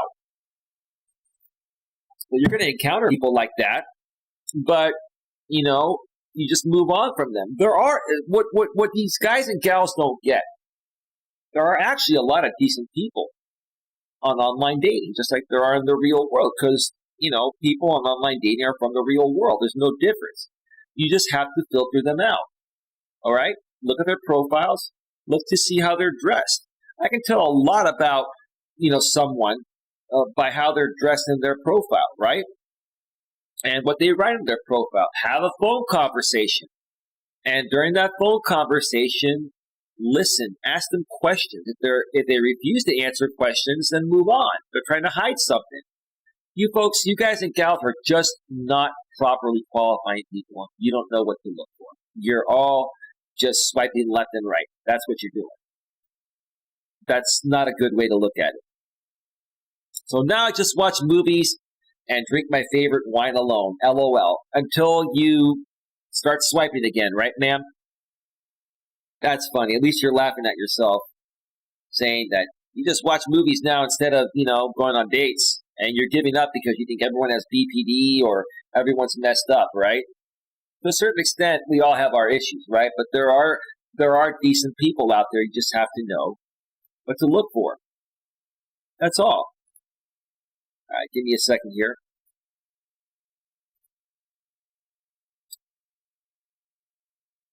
All right.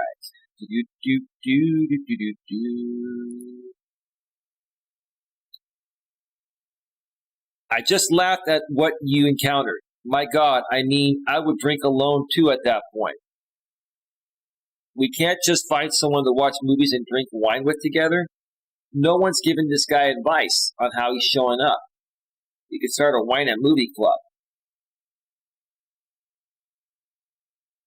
Let me see here.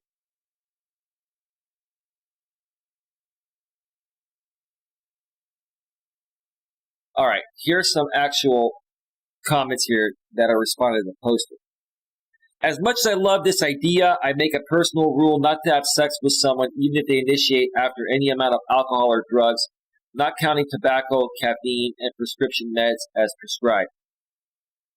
Well, if you're going to go on a first date with someone, there should be no alcohol involved, even socially, to be honest with you.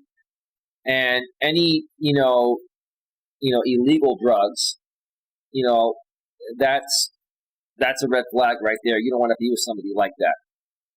I personally don't trust either my or the other person's ability to make a decision in a clear headspace while under the influence. That's why you don't go on a first date under the influence. I don't even go to dinners on a first date, right? I'll go and just meet someone, for a walk, or with this woman I'm seeing now. We met at a supermarket parking lot. We sat in my car for about an hour and just talked, right? And it was great. We also did a little, making out and stuff. But she was giving me the signs. And we figured out that we had chemistry and we kept moving forward. You folks just don't, you guys out there just don't understand what it takes to find a good woman, right? And sometimes you women don't either, but more so the guys, right?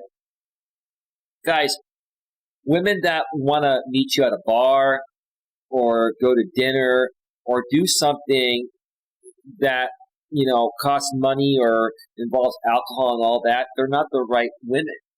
The right woman, if someone's really interested in you, they're going to understand that a first meeting should be simple.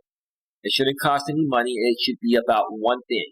Going there to hang out and seeing if A, when you first see each other, there's a large spark or rush of sexual attraction. And B, if you can have a conversation and get along in that way as well too.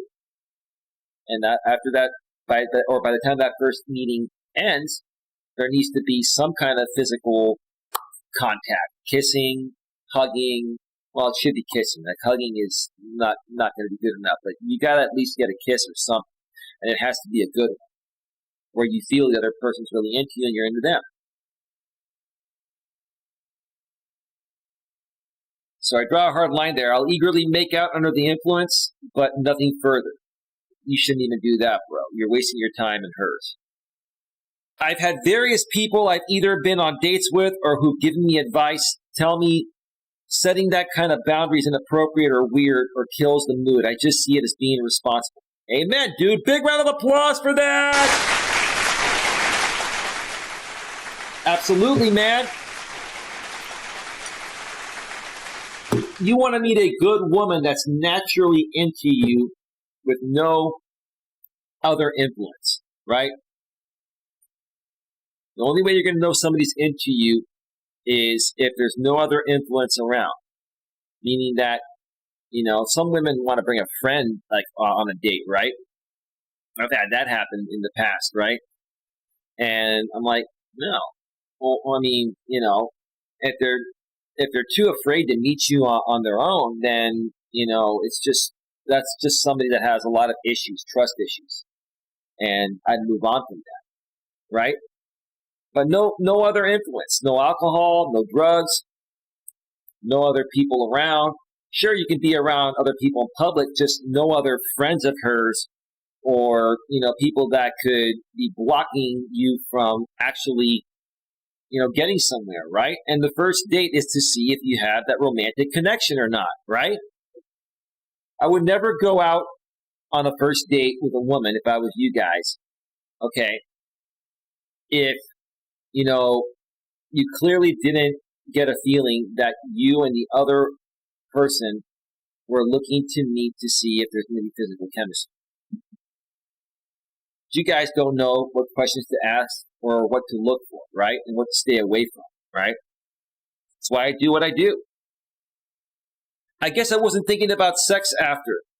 I mean, I've been in relationships where we've talked about plans and consent before entering into situations with alcohol. For me, it's about talking about what we're okay with outside of these sexually charged situations so we can easily navigate them as they occur. You guys and gals are missing the boat here. Okay? When you're connecting with somebody, you should know what you're looking for. If you're looking for a relationship, you want to talk with women that are looking for a relationship too. And even if their profile says, looking for a relationship, you should still ask them that when you're communicating through the app or the dating site, their messaging, program, right? And if they say I'm looking for a relationship with the right guy and this and that, right?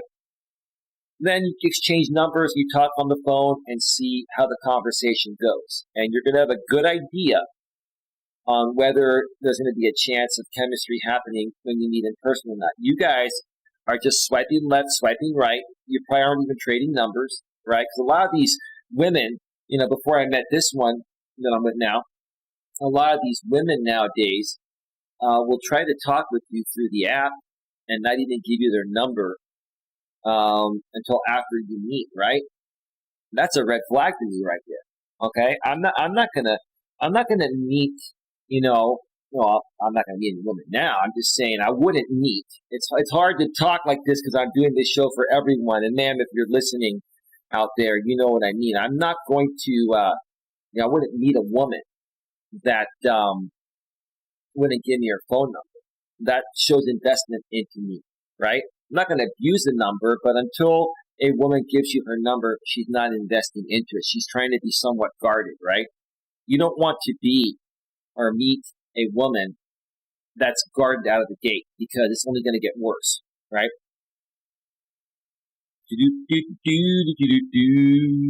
Let's see here. All right. In my experience, consumption of alcohol and the person I'm with insisting on sex are usually paired. Well, it shouldn't be that way because that's not real. That's under the influence. What happens when you're not drinking, right? Are you going to still be attracted to each other? I usually have to make it clear I'm not going to go there, especially if we haven't already discussed whether that crosses either of our boundaries early on. Guys, I would say stay away from women that want to drink anything on the first meeting. Now, after that, hey, a social drink, no problem, right? I'll have a social drink every now and then myself. But you want to see on a first meeting if the connection is there with no influence of alcohol, drugs, or a third wheel that she would want to probably bring along as a safety mechanism.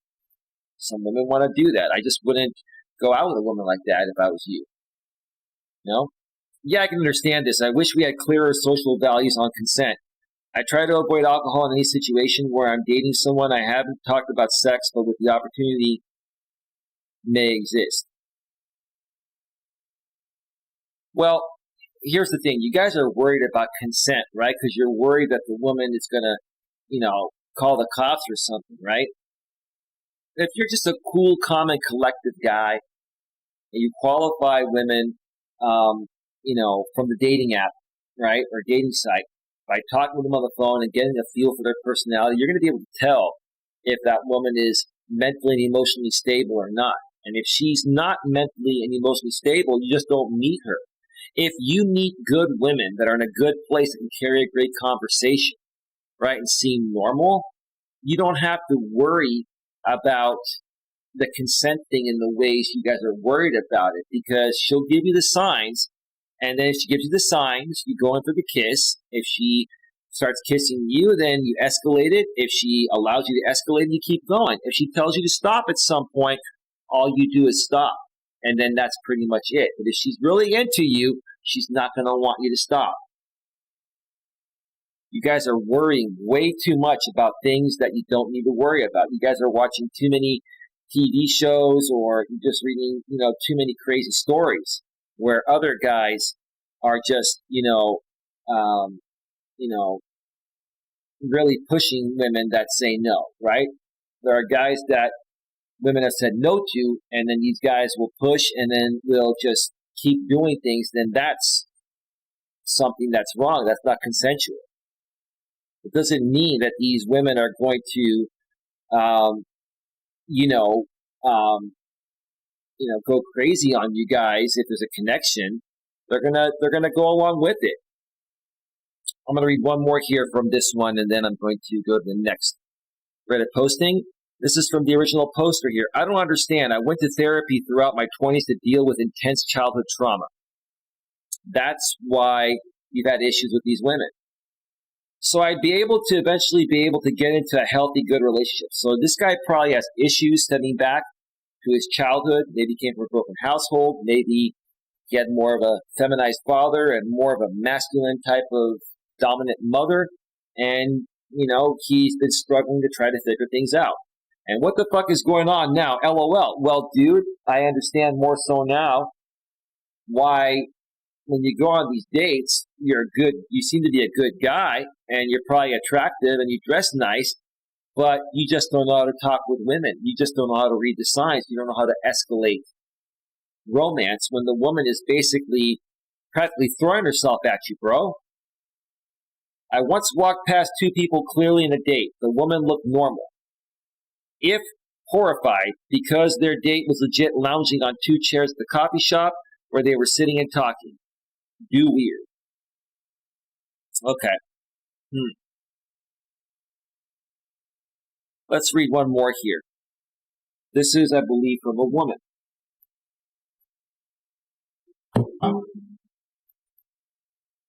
Information Man Show. Coach Eli, Elias Melas, peace and respect. Yeah. Hey, man, how you doing? How's the sound coming through? I kind of tweaked my sound a little bit to bring out a little more treble. I've been just testing some new settings for better quality. But how you doing, Information Man Show? Glad you could catch this show, man. Hope you're doing well. All right. LOL, this is how I feel. Did the therapy. Went back out there to date, but it is as if everyone else needs therapy still. Not everybody needs therapy. But maybe you're just projecting because you needed therapy, right? Just because you need it doesn't mean other people need it, and are maybe worse than me before therapy. And maybe I overachieved in therapy, and now I am way better on my own. Well, no, you've been able to work through issues that other people that you've encountered, some other people you've encountered or will encounter, haven't worked through yet. Doesn't mean there aren't good people out there. that you can relate to, right? And plus, you're used to what's familiar to you, ma'am. This is a lady, I believe. What you're used to, ma'am, what you're familiar to is being around people regarding how you used to be, right? So now you've made the change. You've done the work within yourself. You have to break the chains of being attracted to what you used to be familiar with and make your change than your familiarity. And then you'll be just fine. I totally get what you're saying here. I overachieved. Maybe I overachieved in therapy and am now way better on my own. My plot twist over the past 5 years has always been the same. I got the long-term boyfriend, but he magically becomes abusive after a year or two. Well, people don't just become abusive after a year or two. It may appear like these guys are abusive, but maybe, it's because you're showing up differently, right? Men that are abusive are going to be typically abusive from the very beginning. If it takes guys a year or two to appear like they're becoming abusive, it's not really abuse. It's because you're changing in the ways that you're showing up compared to how you did initially. And they're trying to tell you that, hey, what's going on? You aren't the same as you were when I first met you. What's really going on? Maybe, ma'am, you're reverting back to the way you used to be. And when you first were dating this guy, you were behaving in your new ways that you learned through therapy. Yeah, no, I mean, it's not impossible for guys to be abusive after years, right? But typically, if a woman perceives for a man to be abusive after a year or two when he wasn't initially, it's because of the way she's showing up differently than she initially was. That's what I think is happening here. Let me see. Everyone thinks he's the one for me, but I need to leave to protect myself. See, ma'am, you're answering your own question. Ma'am, I think the issue is you, ma'am. You still haven't worked through all of your issues from your past. And you're trying to blame it on this guy because he's being a good guy, right? And you're coming out saying he's abusing you when he really isn't. Ma'am, you just contradicted yourself. I had my therapist join me every step of the last relationship to make sure I wasn't the psycho, and at least that was validating as she was seeing the glaring red flags with me as they came up, and despite my family friends believing they were something they were not, I had her in the corner to validate my experience. Run-on sentence, ma'am, there's something wrong with you. She lived it with me, and I was able to leave safely enough, I hope. Ma'am, here's the thing. When you say you had your therapist come along the entire way of your last relationship, I mean, your therapist didn't come on these dates. You basically told your therapist what was going on, or at least your version of what was going on, which probably wasn't what was going on. So according to what you told your therapist was validating you were right, but you weren't being honest with your therapist. So, ma'am, you're shooting yourself in the foot. You're just very guarded, man. You're afraid of getting hurt. It sounds like to me that you have attachment issues and you probably have abandonment issues. So it's hard for you to commit. Why would you be with this guy for 2 years if he was abusive? He wasn't. I don't know. I'm learning from online dating that I'm way better alone, apparently. No, man, that's a crappy attitude to have, like many people have. And or if there is someone I'm meant to be with, they will meet me some other way. My takeaway for you and your experience is that maybe this is an opportunity for you to practice trusting yourself and your worth. Man, you just answered your own question. My takeaway for you and your experience is that maybe this is an opportunity for you to practice trusting yourself. Man, you don't trust yourself. You're answering your own question. And your worth. You don't know your self-worth, man. And guess what? You're blaming everyone for your mistakes. You're blaming everyone else for your mistakes, which is what I'm trying to say, except for yourself. Because you're the one making the mistakes, man. You clearly wrote it here. These women have been flaky and weird with you. Can you brush it off and know it's not you, it's them? well, this looks like a woman here, but it could be a guy. But either way, whether it's a man or a woman, okay? I mean, sounds like you still have issues you need to work through. Because you come across some good people and you shut them out. Bottom line. All right, we are at 1 hour and 53 minutes. The last two postings, especially the last one's not going to take that long to go over. So what I'm going to do, because this one took quite a while, I'm going to step away and take one more quick break here. And then I'm going to come back for another half an hour, maybe 35, 40 minutes at the most, and go over the last two postings. Here's one from the Purple Pill Debate subreddit. A lot of men are actually advocating for women to be more picky. You're choosing the wrong man, while simultaneously whining that women are being too picky. Yeah, these are like white knights.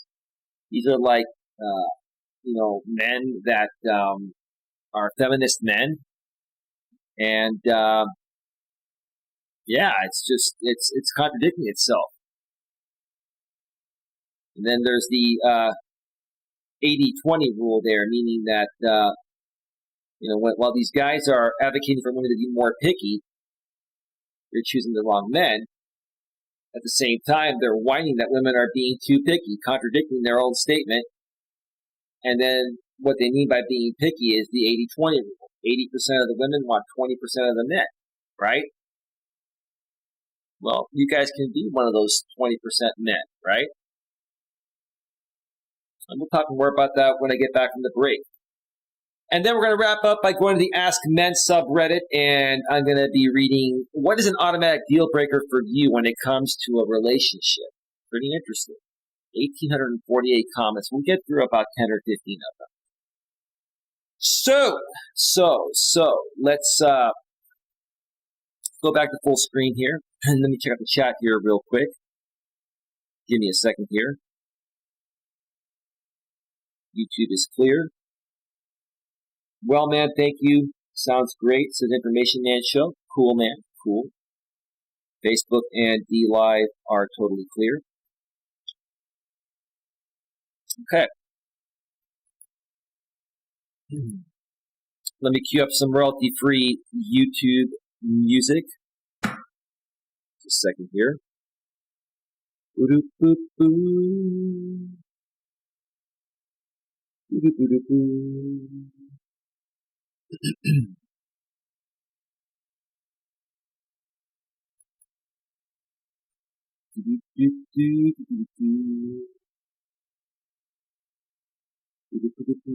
Got one.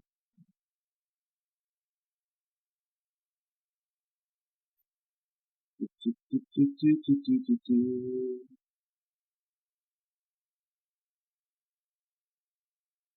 see. Give me a second.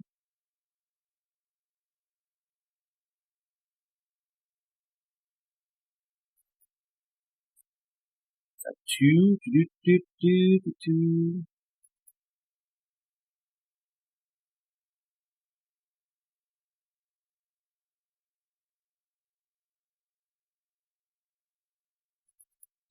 All right, music is all queued up. I'm going to step away for about a 9 or 10 minute break, and we get back and get to the final two Reddit postings to wrap it up. So stick around, round, we'll be right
We're back.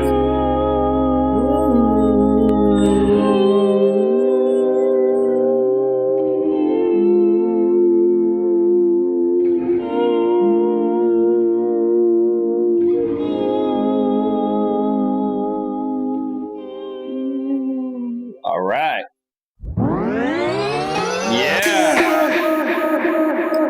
Well, this is Queen Helen Casey's favorite song, but she's not here. She takes weekends off. Otis McDonald with Magic Part 2 from the YouTube audio library.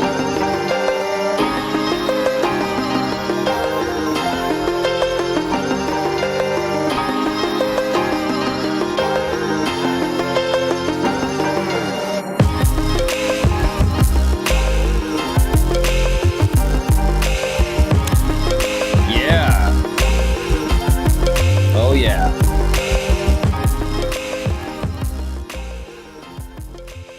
Oh, yeah. This is Queen Helen Casey's favorite song from the YouTube audio library. But like I said, Queen takes the weekends off.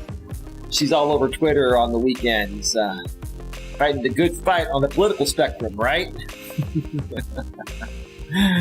Oh, man. Yeah. With that being said, all right. Welcome back to the third and final segment of Navigating the Modern World with Coach Eli, primarily broadcasting live here on YouTube and, also simulcasting live on Facebook and D Live. This is the Coach Eli Television Network. If you're on Facebook and D Live and you would like to get more than these occasional live stream simulcasts I do from the studio, if you want to get mobile live streams that I do regularly on YouTube when it's not pouring cats and dogs like it is today, you have to come over to YouTube. If you want to get all my other pre-recorded videos that I create for this channel, you have to come over to YouTube. And if you want even more of Coach Eli, I do have an optional members-only package for as little as $4.99 per month or as much as $99.99 per month, and 3 other packages in between, which will all get you the same thing. You'll get exclusive members-only videos. So far, I have 21 members-only videos and more to come.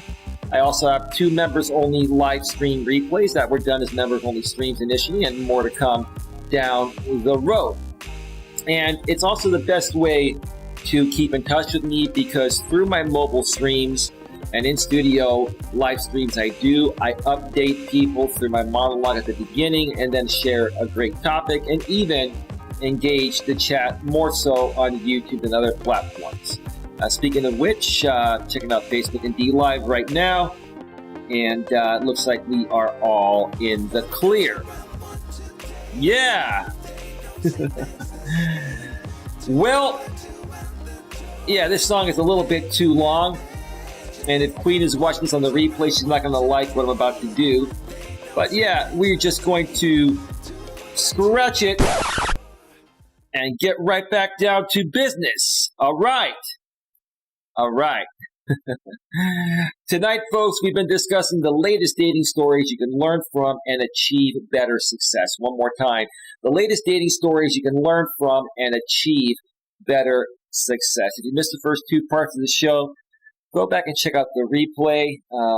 Just some very, very interesting stories that you guys and gals can both learn from them. I more so notice the younger guys just doing just really stupid and pathetic things. And I'm not trying to be that critical, guys, but a lot of you guys are really, really, really lost. And you're not being raised to be good, strong men from a young age. And then you're left to fend for yourself to try to figure it out in your late teens or early 20s. And that's why we see all these stories on Reddit with these guys doing pathetic things, such as the woman practically throwing herself at him, a good woman, French kissing a guy, and he not taking that sign as her saying, hey, take over, be the man, and show me what you got, right? A lot of these guys are missing the boat. They're missing a lot of great opportunities, and that's why I'm here. I'm here to help you guys better understand what's going on, and that way you can learn what to do. And, if you're struggling to be assertive as a man, which is, a masculine trait, I can help you get there. Trust me. When I was younger, I struggled with some of the things that you guys did. Not everything, because some of you guys are just really lost souls.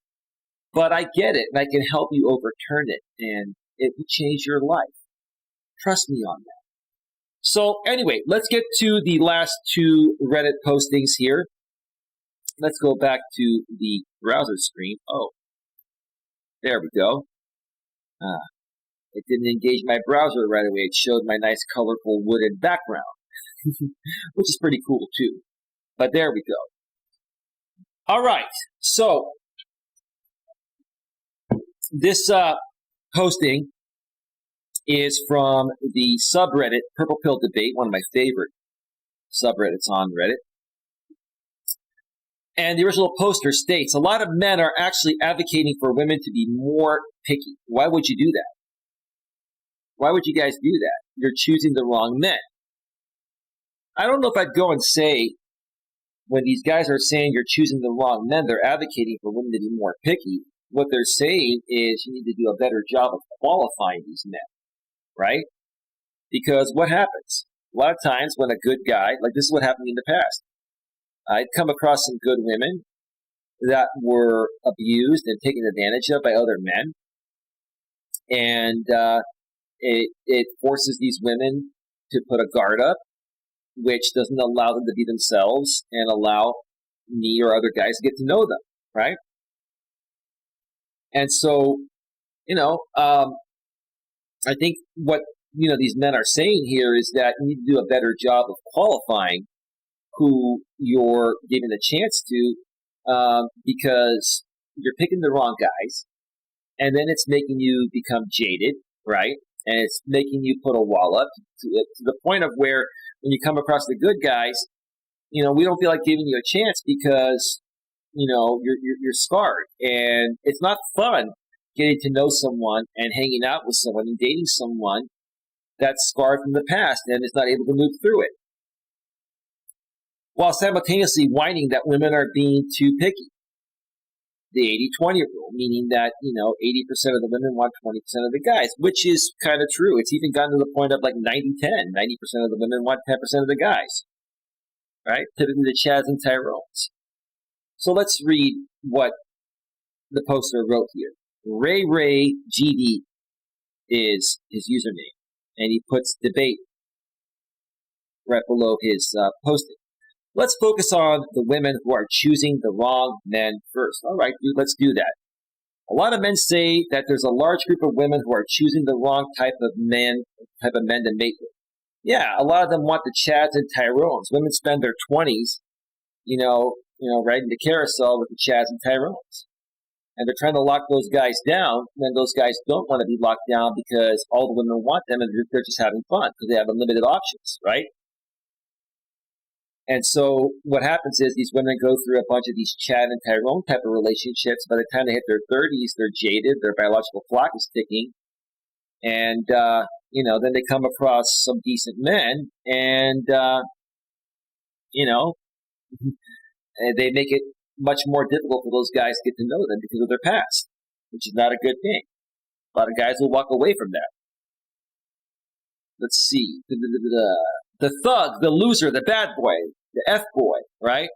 Statistically, or maybe stereotypically, these are the type of men to pump and dump. True. The Chads and Tyrones are the pump and dump type of guys, right? These are the men who are assumed to be creating the rise in single motherhood. That is true, right? And even if they're not single mothers, and these Chads and Tyrones don't impregnate these women that they pump and dump, right? These women are typically trying to, lock these guys down. And after they go through 4 or 5 Chads and Tyrones,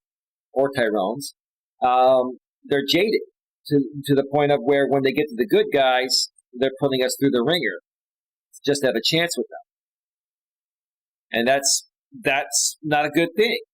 Most decent guys would notice that in the woman and would move on. So let's ask the question, if these men are bad men, why are women picking them? Because they're very attractive, they're very assertive, they're masculine.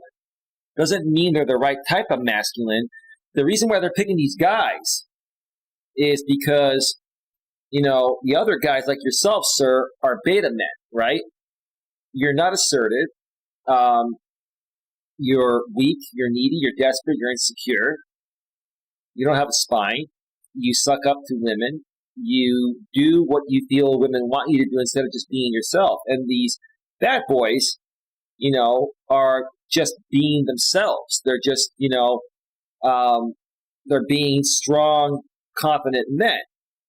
Now, they're not doing the right thing per se. They're just pumping and dumping, right? But besides that, these guys exude way more masculinity. At least women perceive them to be more masculine than guys like you. Too nice of a guy. You've heard that, right? Don't be a nice guy, be a good guy. Let's see. I would argue that for a large group of women, there are no real tangible consequences to choosing these bad men. There are. These guys can be abusive. They can get them pregnant. Now, most women nowadays are smart, and they get on birth control at a young age. And with the advent of the IUD and more semi-permanent birth control methods, the chances of them getting pregnant, while messing around with the bad boys are far less. But some women, they don't take birth control, and they will get pregnant, right? That's just the way it is, So there are consequences, though. There are consequences because then they also become jaded, and when they finally realize that they've been dating the Chads and Tyrones, the bad boys, and they want the good guy, they're going to put the good guy through the ringer. And that's not right. We live in an age where most women are financially independent. That's true. That's another aspect. Women are not dependent on a man for survival anymore. So you have to really be a man more so than ever nowadays, and you guys are being less of a man nowadays. So that's turning women off. The Chads and Tyrones at least are acting masculine. Give me a second.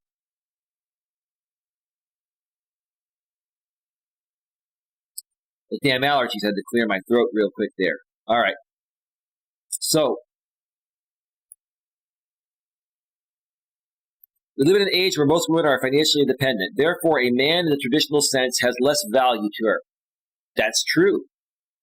That's true because women are now working. They're buying their own homes, buying their own cars, paying their own bills. Right. In that aspect, yes, traditionalism is practically dead. It doesn't mean you can't get married or have a relationship. You just have to know what attracts women, and that's being a man. And because women are empowered and stronger nowadays, they're going to test your masculine core more often. If you let it phase you and let it perturb you, women are going to be turned off. Just got to get stronger, guys. That's all it is. Additionally, even if she wasn't financially independent, while this might seem cliche or sexist, she does have the government and social institutions available to assist her, welfare, child support, shelters, etc.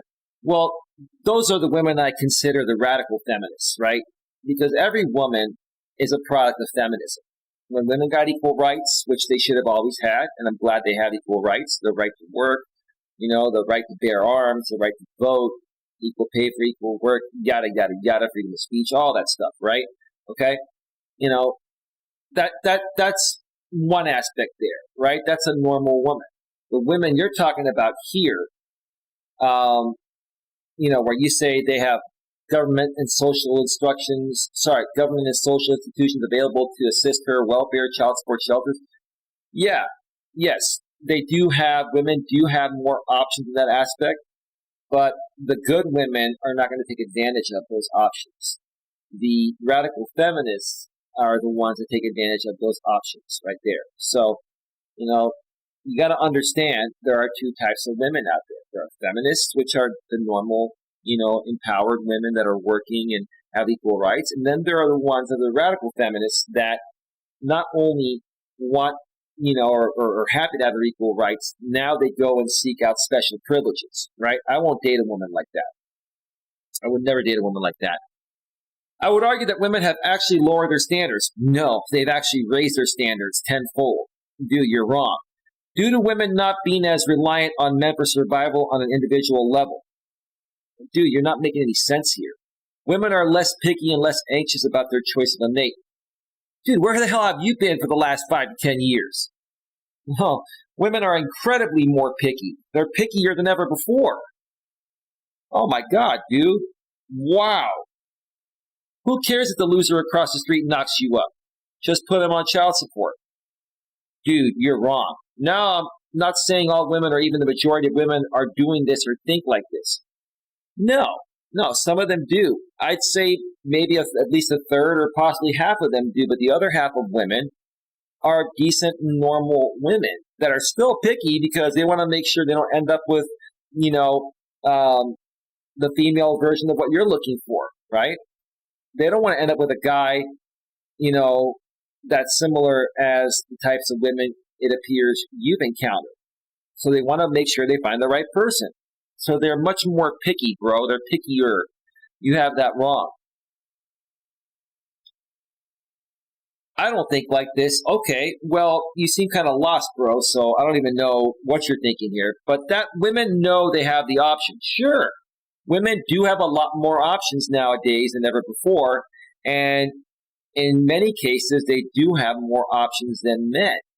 That doesn't mean that you have to give those women that take advantage of those options a chance. Focus on the women that are reasonably down to earth and normal women. It sounds like to me you come across a lot of radical feminists, man.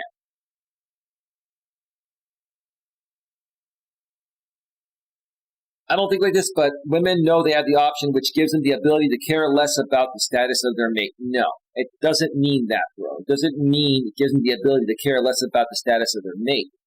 It basically allows them to take their time and actually choose someone they're more compatible with than just settling for someone because they had no rights back in the days and they needed to find any man that would give them the time of day for survival. You have this wrong, bro. I would also argue that if women were actually being picky, they are picky, dude, then the 80-20 rule would be in place and would actually be justified. Well, it has been justified. 80% of the women want 20% of the men. That's true. Most modern men are not deserving of a family. That's wrong, bro. Any decent man or woman is deserving of a family. This is all in your mindset, bro. Your mindset is shitty. It's really, really shitty, man. You have a horrible attitude, dude. In the sense of they do not have the means to protect and provide for a family. Well, if you haven't worked hard enough to get a good job and make good money, I can understand that. But you as a man, as you're growing up, you have to figure out how to get there, how to become financially independent and be able to provide for a family if that's what you want. Come on, bro. This is common sense, dude. Most men are making on average around 40 to 50K a year. It is hard to raise even a family of 3 in most Western nations with this salary. That's been a big problem. That's why a lot of people have been quitting their jobs lately, like over 4 million people, over the last few months because of the fact that they're not getting paid enough, right? And, they're probably out there trying to find better paying jobs. If people keep quitting their jobs regarding certain, essential industries, that keep our country moving, maybe it'll force those industries to start paying more because they're making a lot of profit paying these people less. Let's see what happens. I have a feeling that the salaries are gonna rise. The companies are gonna have no choice than to raise their salaries to get people to work these jobs. If not, people are gonna keep quitting. Because you're right. You're right. Most people do make around 40 to 50K a year. It's hard to even raise a family of 3 in most Western nations with this salary, right? And wherever you live nowadays, you need to make at least 80 to 100K a year to be able to afford a family. And if you're here in the Bay Area, where I live, San Francisco Bay Area, or in New York City, or in many cities in New York, you need to make 2 to 3 times that. And that's not easy, man. It's not easy. I get it. But if you work hard and work on yourself and become qualified at doing something that pays that much, then you can get there, dude. You can get there. Okay. Hey, Outback, how you doing? Evening, good sir. What's going on, bro? Hey, Andy, is that you? Let me know. Let me know on Facebook in the Facebook chat if that's you on the YouTube side of things.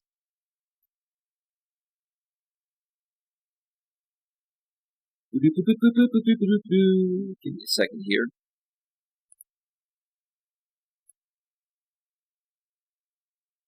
I think it is you.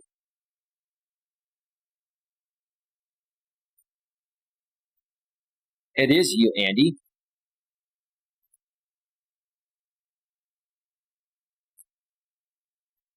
Yes. So, Andy, give me a second here, Andy, because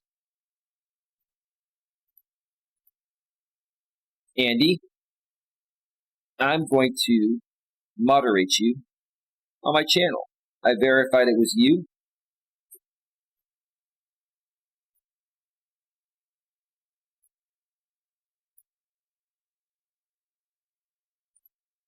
So now, Andy, if you type one more time, you'll see the mod wrench. Oh, your wife is back in the hospital again? You're now a moderator here, Outback Andy Foster. You know I've known you for such a long time, and you know those trolls, ignore them if they try to talk smack about me to you. You know what happens. But you've known me for, gosh, probably almost 10 years now. How is she doing, Andy? How's your wife doing? Is she all right? I'm sorry to hear about that, bro. My thoughts and prayers are with you and your wife.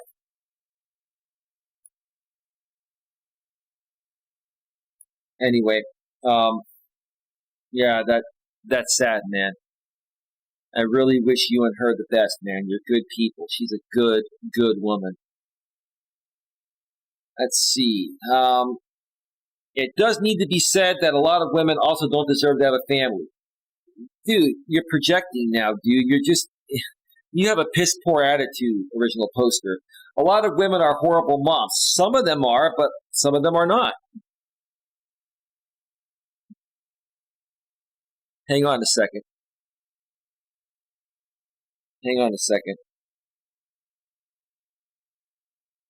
Let me see. Hang on. Let's see. Hang on.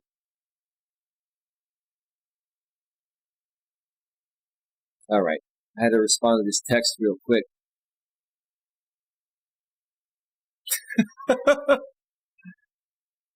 Oh, this is hilarious. Some women are horrible moms, some are not. Some men are horrible dads, some are not. Dude, you're just projecting here. Don't know how to care for kids, a family, and are incredibly ignorant and selfish to put their children through poverty and the disadvantages of a single parent household. Sometimes just ends up that way. People choose the wrong people, or,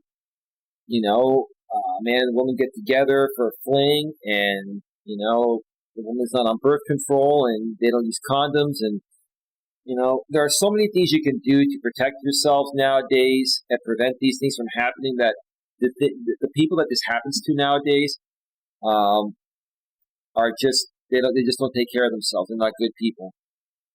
Yeah, sadly not doing good. I wish her the best, man. I wish her the best. I'll keep my thoughts and prayers um,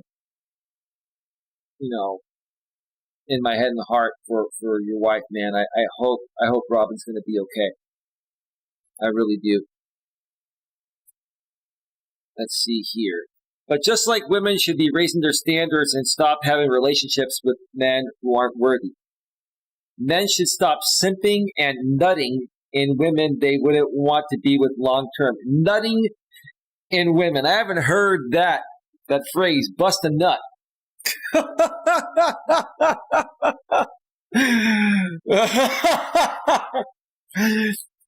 This has got to be one of the most salty and bitter dudes I've ever come across in these forums. I mean, I'm not saying that all guys, including myself, haven't felt this way, but man, for you to come out and just write it in a forum, bro, come on, man. Men should stop simping. Well, that's true. Part of the problem is we have these thirsty beta mons, overly inflating the value of all women, even women that aren't that attractive, right? And, they're overly validating these women nowadays, right? And then, some guys, will just have sex with any woman that gives them the time of day.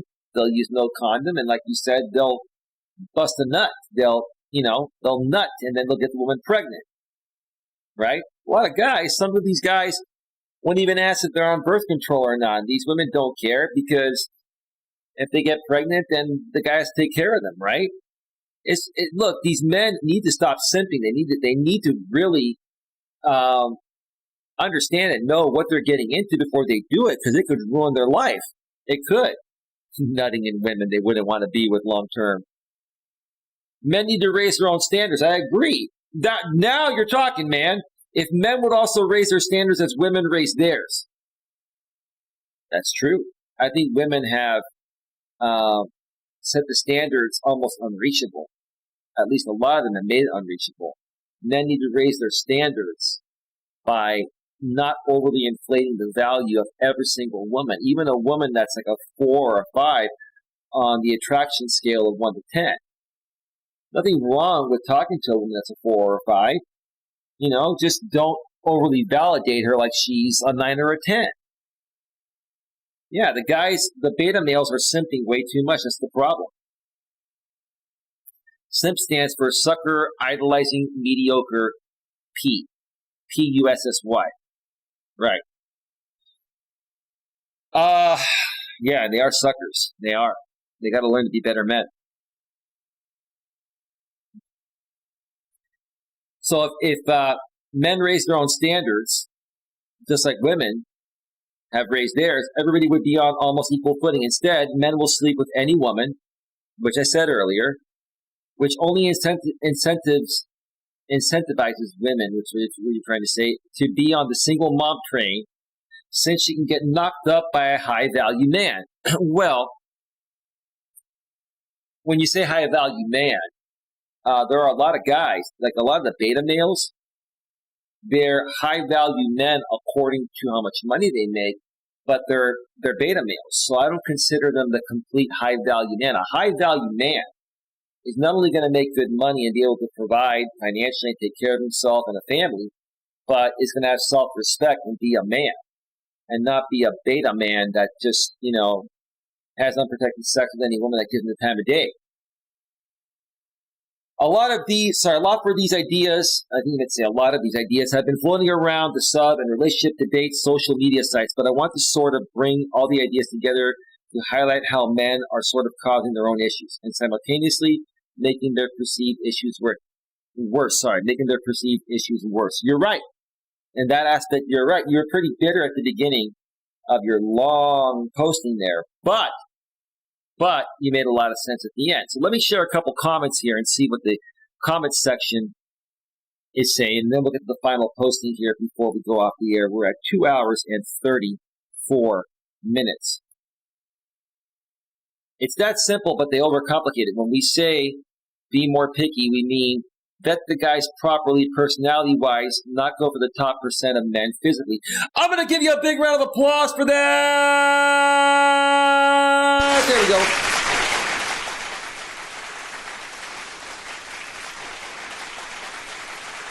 Information Man Show, still listening.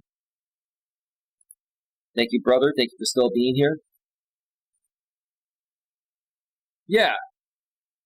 When this woman here, I think it's a woman saying, vet the guys properly, meaning qualify the guys properly, personality-wise, not just go for the top % of men physically. Yeah, go for an average, decent-looking guy, not the top tier 9 or 10 Chads and Tyrones. That go for the average, decent-looking guy that has a great personality and is laid back and down to earth. That's it. I couldn't have said it better myself. When women do vet based on personality, then they whine about beta bucks. Well, in some cases, sure. But you can find a well-balanced man. Like, I'm a well-balanced man. I know I'm not a chatter Tyrone. I'm not a 9 or a 10, but I consider myself to be maybe a 7 or 7.5, maybe possibly an 8 on the attraction scale physically. But my personality is a 9 or a 10, right? And I'm not a sissy type of guy. I'm a well-balanced guy, right? So, yeah, what you're saying is alpha fucks beta bucks, right? And there are a lot of decent guys out there that make good money, but are also confident, strong alpha males. But there are a lot of guys that make decent money that are beta males that are ruining it for everyone else. Truly, it's non-committal men mad that they can't get non-committal sex like F-boys can. I don't know. I mean, it's not that difficult to get sex for anybody. But, is that the type of person you really want? Or is, are you just sleeping with somebody because you really want a relationship with an attractive woman? But since you can't get one, you'll settle to have one-night stands with women that are less attractive? I don't know what you really mean by that, dude. The bottom line is this: become a better, stronger, more confident, secure man. Love yourself, and the rest will fall into place. You can both vet by personality and still be attracted to the guy physically. Just don't go for the top percent of guys unless most guys are just physically not attractive. And don't complain. You end up with trash personality guys. I believe you said it. Said it perfectly. Big round of applause. Yeah. I'm going to read that one more time. And then I'm going to get to the last posting because that's enough said on this one here, and I need to start wrapping this up. You can both vet, meaning qualify each other, the man and the woman, by personality, and still be attracted to the guy physically. Same thing for the guy being attracted to the woman. Like I keep saying, men and women, it's better to go for an average physically attractive person like a 6, 7, or 8 instead of a 9 or a 10. Go for a 6, 7, or 8, even a 5 in some cases, right? Attractive-wise, because they're more than likely going to have the personality of a 9 or a 10, right? That's what they're saying right here, right? You can both vet personality and still be attracted to the guy physically. Just don't go to the top percent of guys unless most guys are just physically unattractive. And don't complain. You end up with trash personality guys. That's what's happening with women. They're going for the Chads and Tyrones and 9s and 10s. These guys want nothing more than sex from them, but they keep trying to lock them down because they're attractive women and they want a very attractive guy. But they're not realizing they're not getting the full package. They're not going to get the full package more than likely from the 9s or 10s. They have to go for, the 6, 7s, and 8s. It takes many women a lot of time to realize that. Most of them don't realize it until they're in their early to mid-30s. And by that point, their sexual market value goes down because their biological clock is ticking, right? Then it's going to be harder for them to find one of these average-looking guys that are still decent-looking, but a 9 or 10 in personality and still make good money, and they're a great provider, right? All right. Let's go to the final posting here real quick. We are at 2 hours and 40 minutes. Going to be wrapping this up soon. Please get your questions, comments, and concerns in the chat right now. We'll be going off the air soon. What is this? Sorry, this is from the subreddit Ask Men, and the original poster states, "What is an automatic deal breaker for you when it comes to a relationship?" Let's go through about 10 or 15 of these. Entitlement, cruelty, a lack of accountability. I agree. Oh yeah, I cannot stand entitled women. It's an instant turnoff for me. A mean or a rude woman. I'm just speaking from the male perspective. The same thing will apply on the flip side for women that are good women. A mean woman that's cruel is not feminine energy. Feminine energy is soft, nice, sweet, kind, loving, considerate, right? A lack of accountability. Right, that's important too. That's important too. You want to be with somebody that is loyal, that is faithful, okay, that has integrity. People that lack accountability typically people that lack accountability, which is what I'm trying to say, typically will also lack integrity. You do not want to be with someone that lacks integrity. Give me a second here.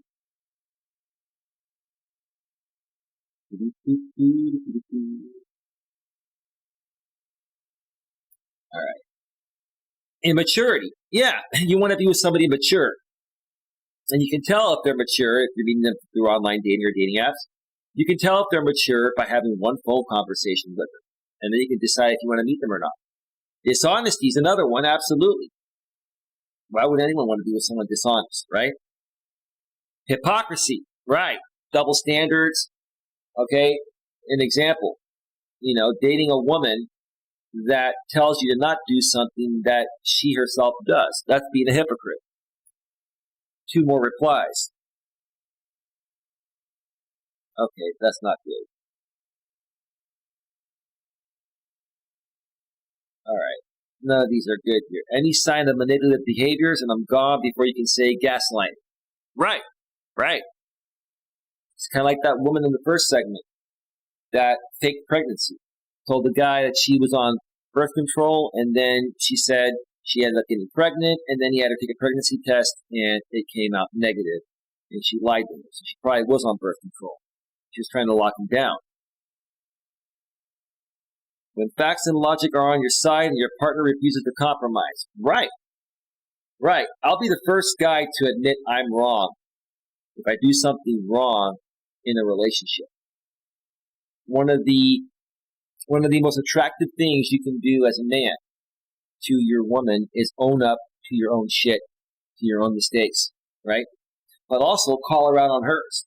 Don't be too shy to call her out on hers, right? Because women actually want you to call them out on their shit. But a lot of guys fear doing that, even though they recognize that she's doing something wrong. They fear doing that because they feel she's going to dump them. No, she's going to actually respect you more because she's going to see, oh my God, this guy has balls.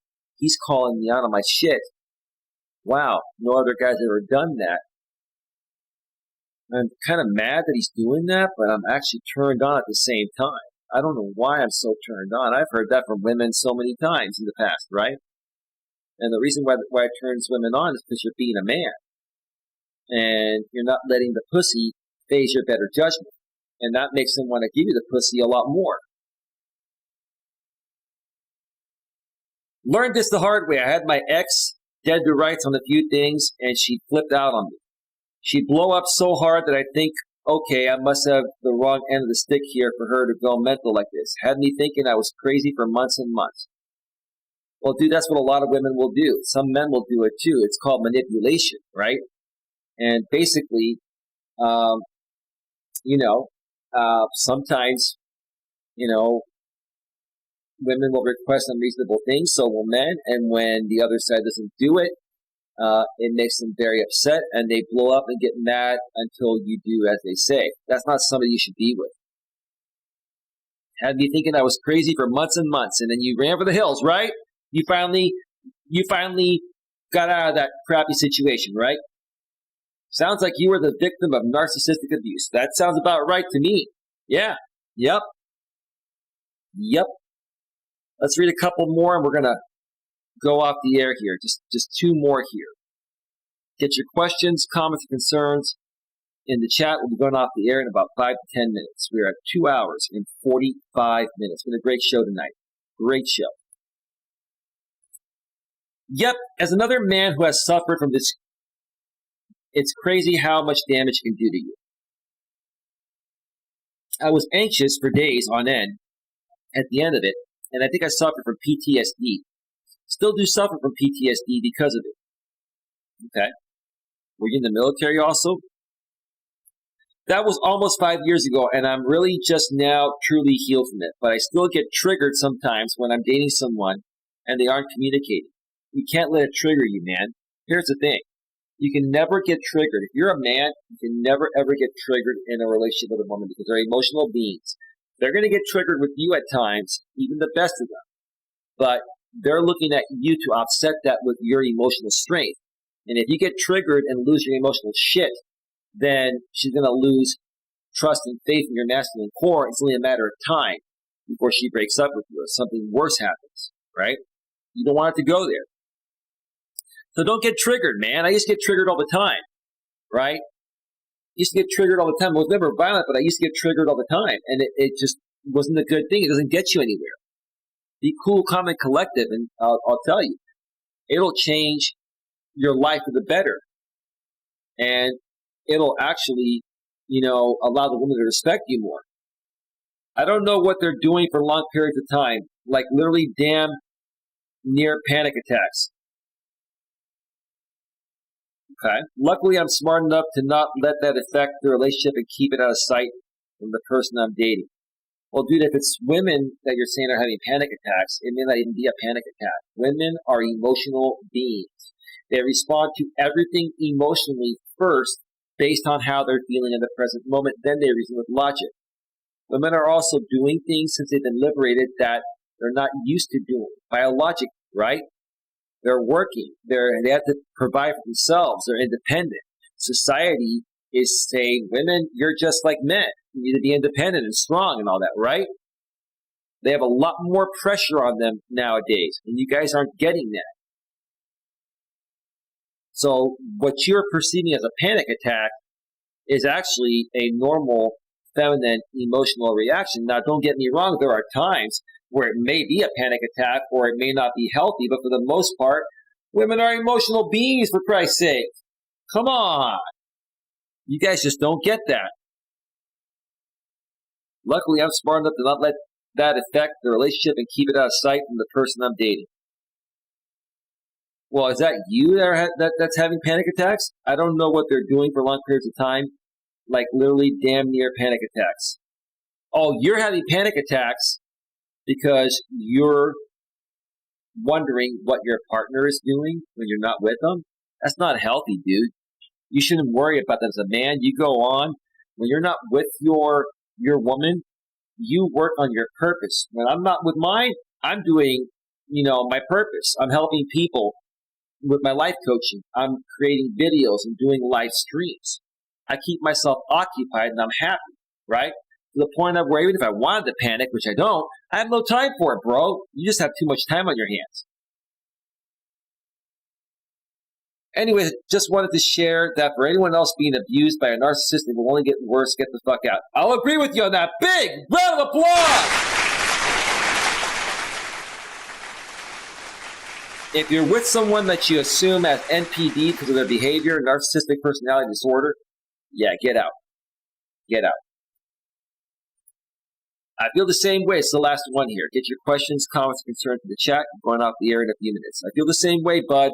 My apartment doesn't have a front window, so whenever I hear a car door slam outside, I jump or flinch, thinking it's her coming for another episode of Crazy Town.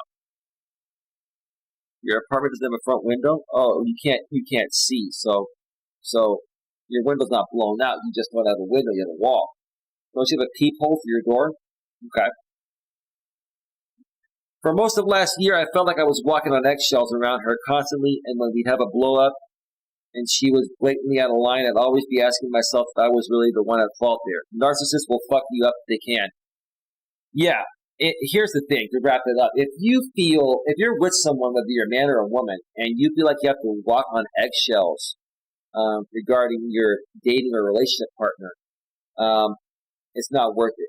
You got to have one conversation with them, let them know how you feel, and if they're not understanding and change immediately, then you got to walk out the door. That's the bottom line. If not, they're going to bring you down with them, and that's the last thing you want to happen. Amen. That's it. All right, guys and gals, I really enjoyed the show tonight. Went on a lot longer than I thought, almost 3 hours. We're at 2 hours and 50 minutes. I want to thank you all for being here. Let me go back to full screen. Ma'am, if you're watching, send me a text. And I'm going to be probably calling you around 9 o'clock because I need to eat some dinner and rest my voice for a little bit. We'll be talking at about 9 o'clock. I look forward to hearing what you have to say. So I'm addressing you live on the air. And yeah, my laptop's been running very smooth lately because I finally adjusted it to perfection. This is great. And the the weather, which is still raining like hell outside, has not knocked out my power. So I'm thrilled by that. I'm thrilled by that. All right. It's not supposed to rain tomorrow afternoon, so more than likely you will get a Walking with Purpose stream here on this channel. I'm also tomorrow going to continue recording some videos for the other aspect where I'm putting out content primarily for men. I will update you folks on that very, very soon. I'm kind of leaving things. I'm keeping these quiet for right now. But let me just let you know there's a lot of good stuff coming. Please like, share, subscribe. No problem. Just letting you know I am safe. Okay. Ma'am, why would you not be safe? I mean, okay. I'm glad you're safe. See, guys, this is a woman being a woman, right? She's communicating with me. She's letting me know she made it home safely from work. And she goes, I just wanted to let you know I am safe. Okay, that's good. That's good. Are you watching me on your big screen TV, ma'am? In beautiful, glorious 1080p at 60 frames per second. The sound quality should be better too. I tweaked my sound a little bit to make it a little more sharper and clearer. Like I said, I made some tweaks in the past, and it wasn't sounding as clear, but this should be a perfect show audio and video quality. No buffering, no nothing at all. It's almost like I don't want to go off the air here. I really miss doing these live streams. But I want to thank everyone for being here. Thank you to the Information Man Show for being here. Thank you to Outback Andy Foster for being here earlier. I hope your wife Robin gets better, bro. My thoughts and prayers are with you and your family.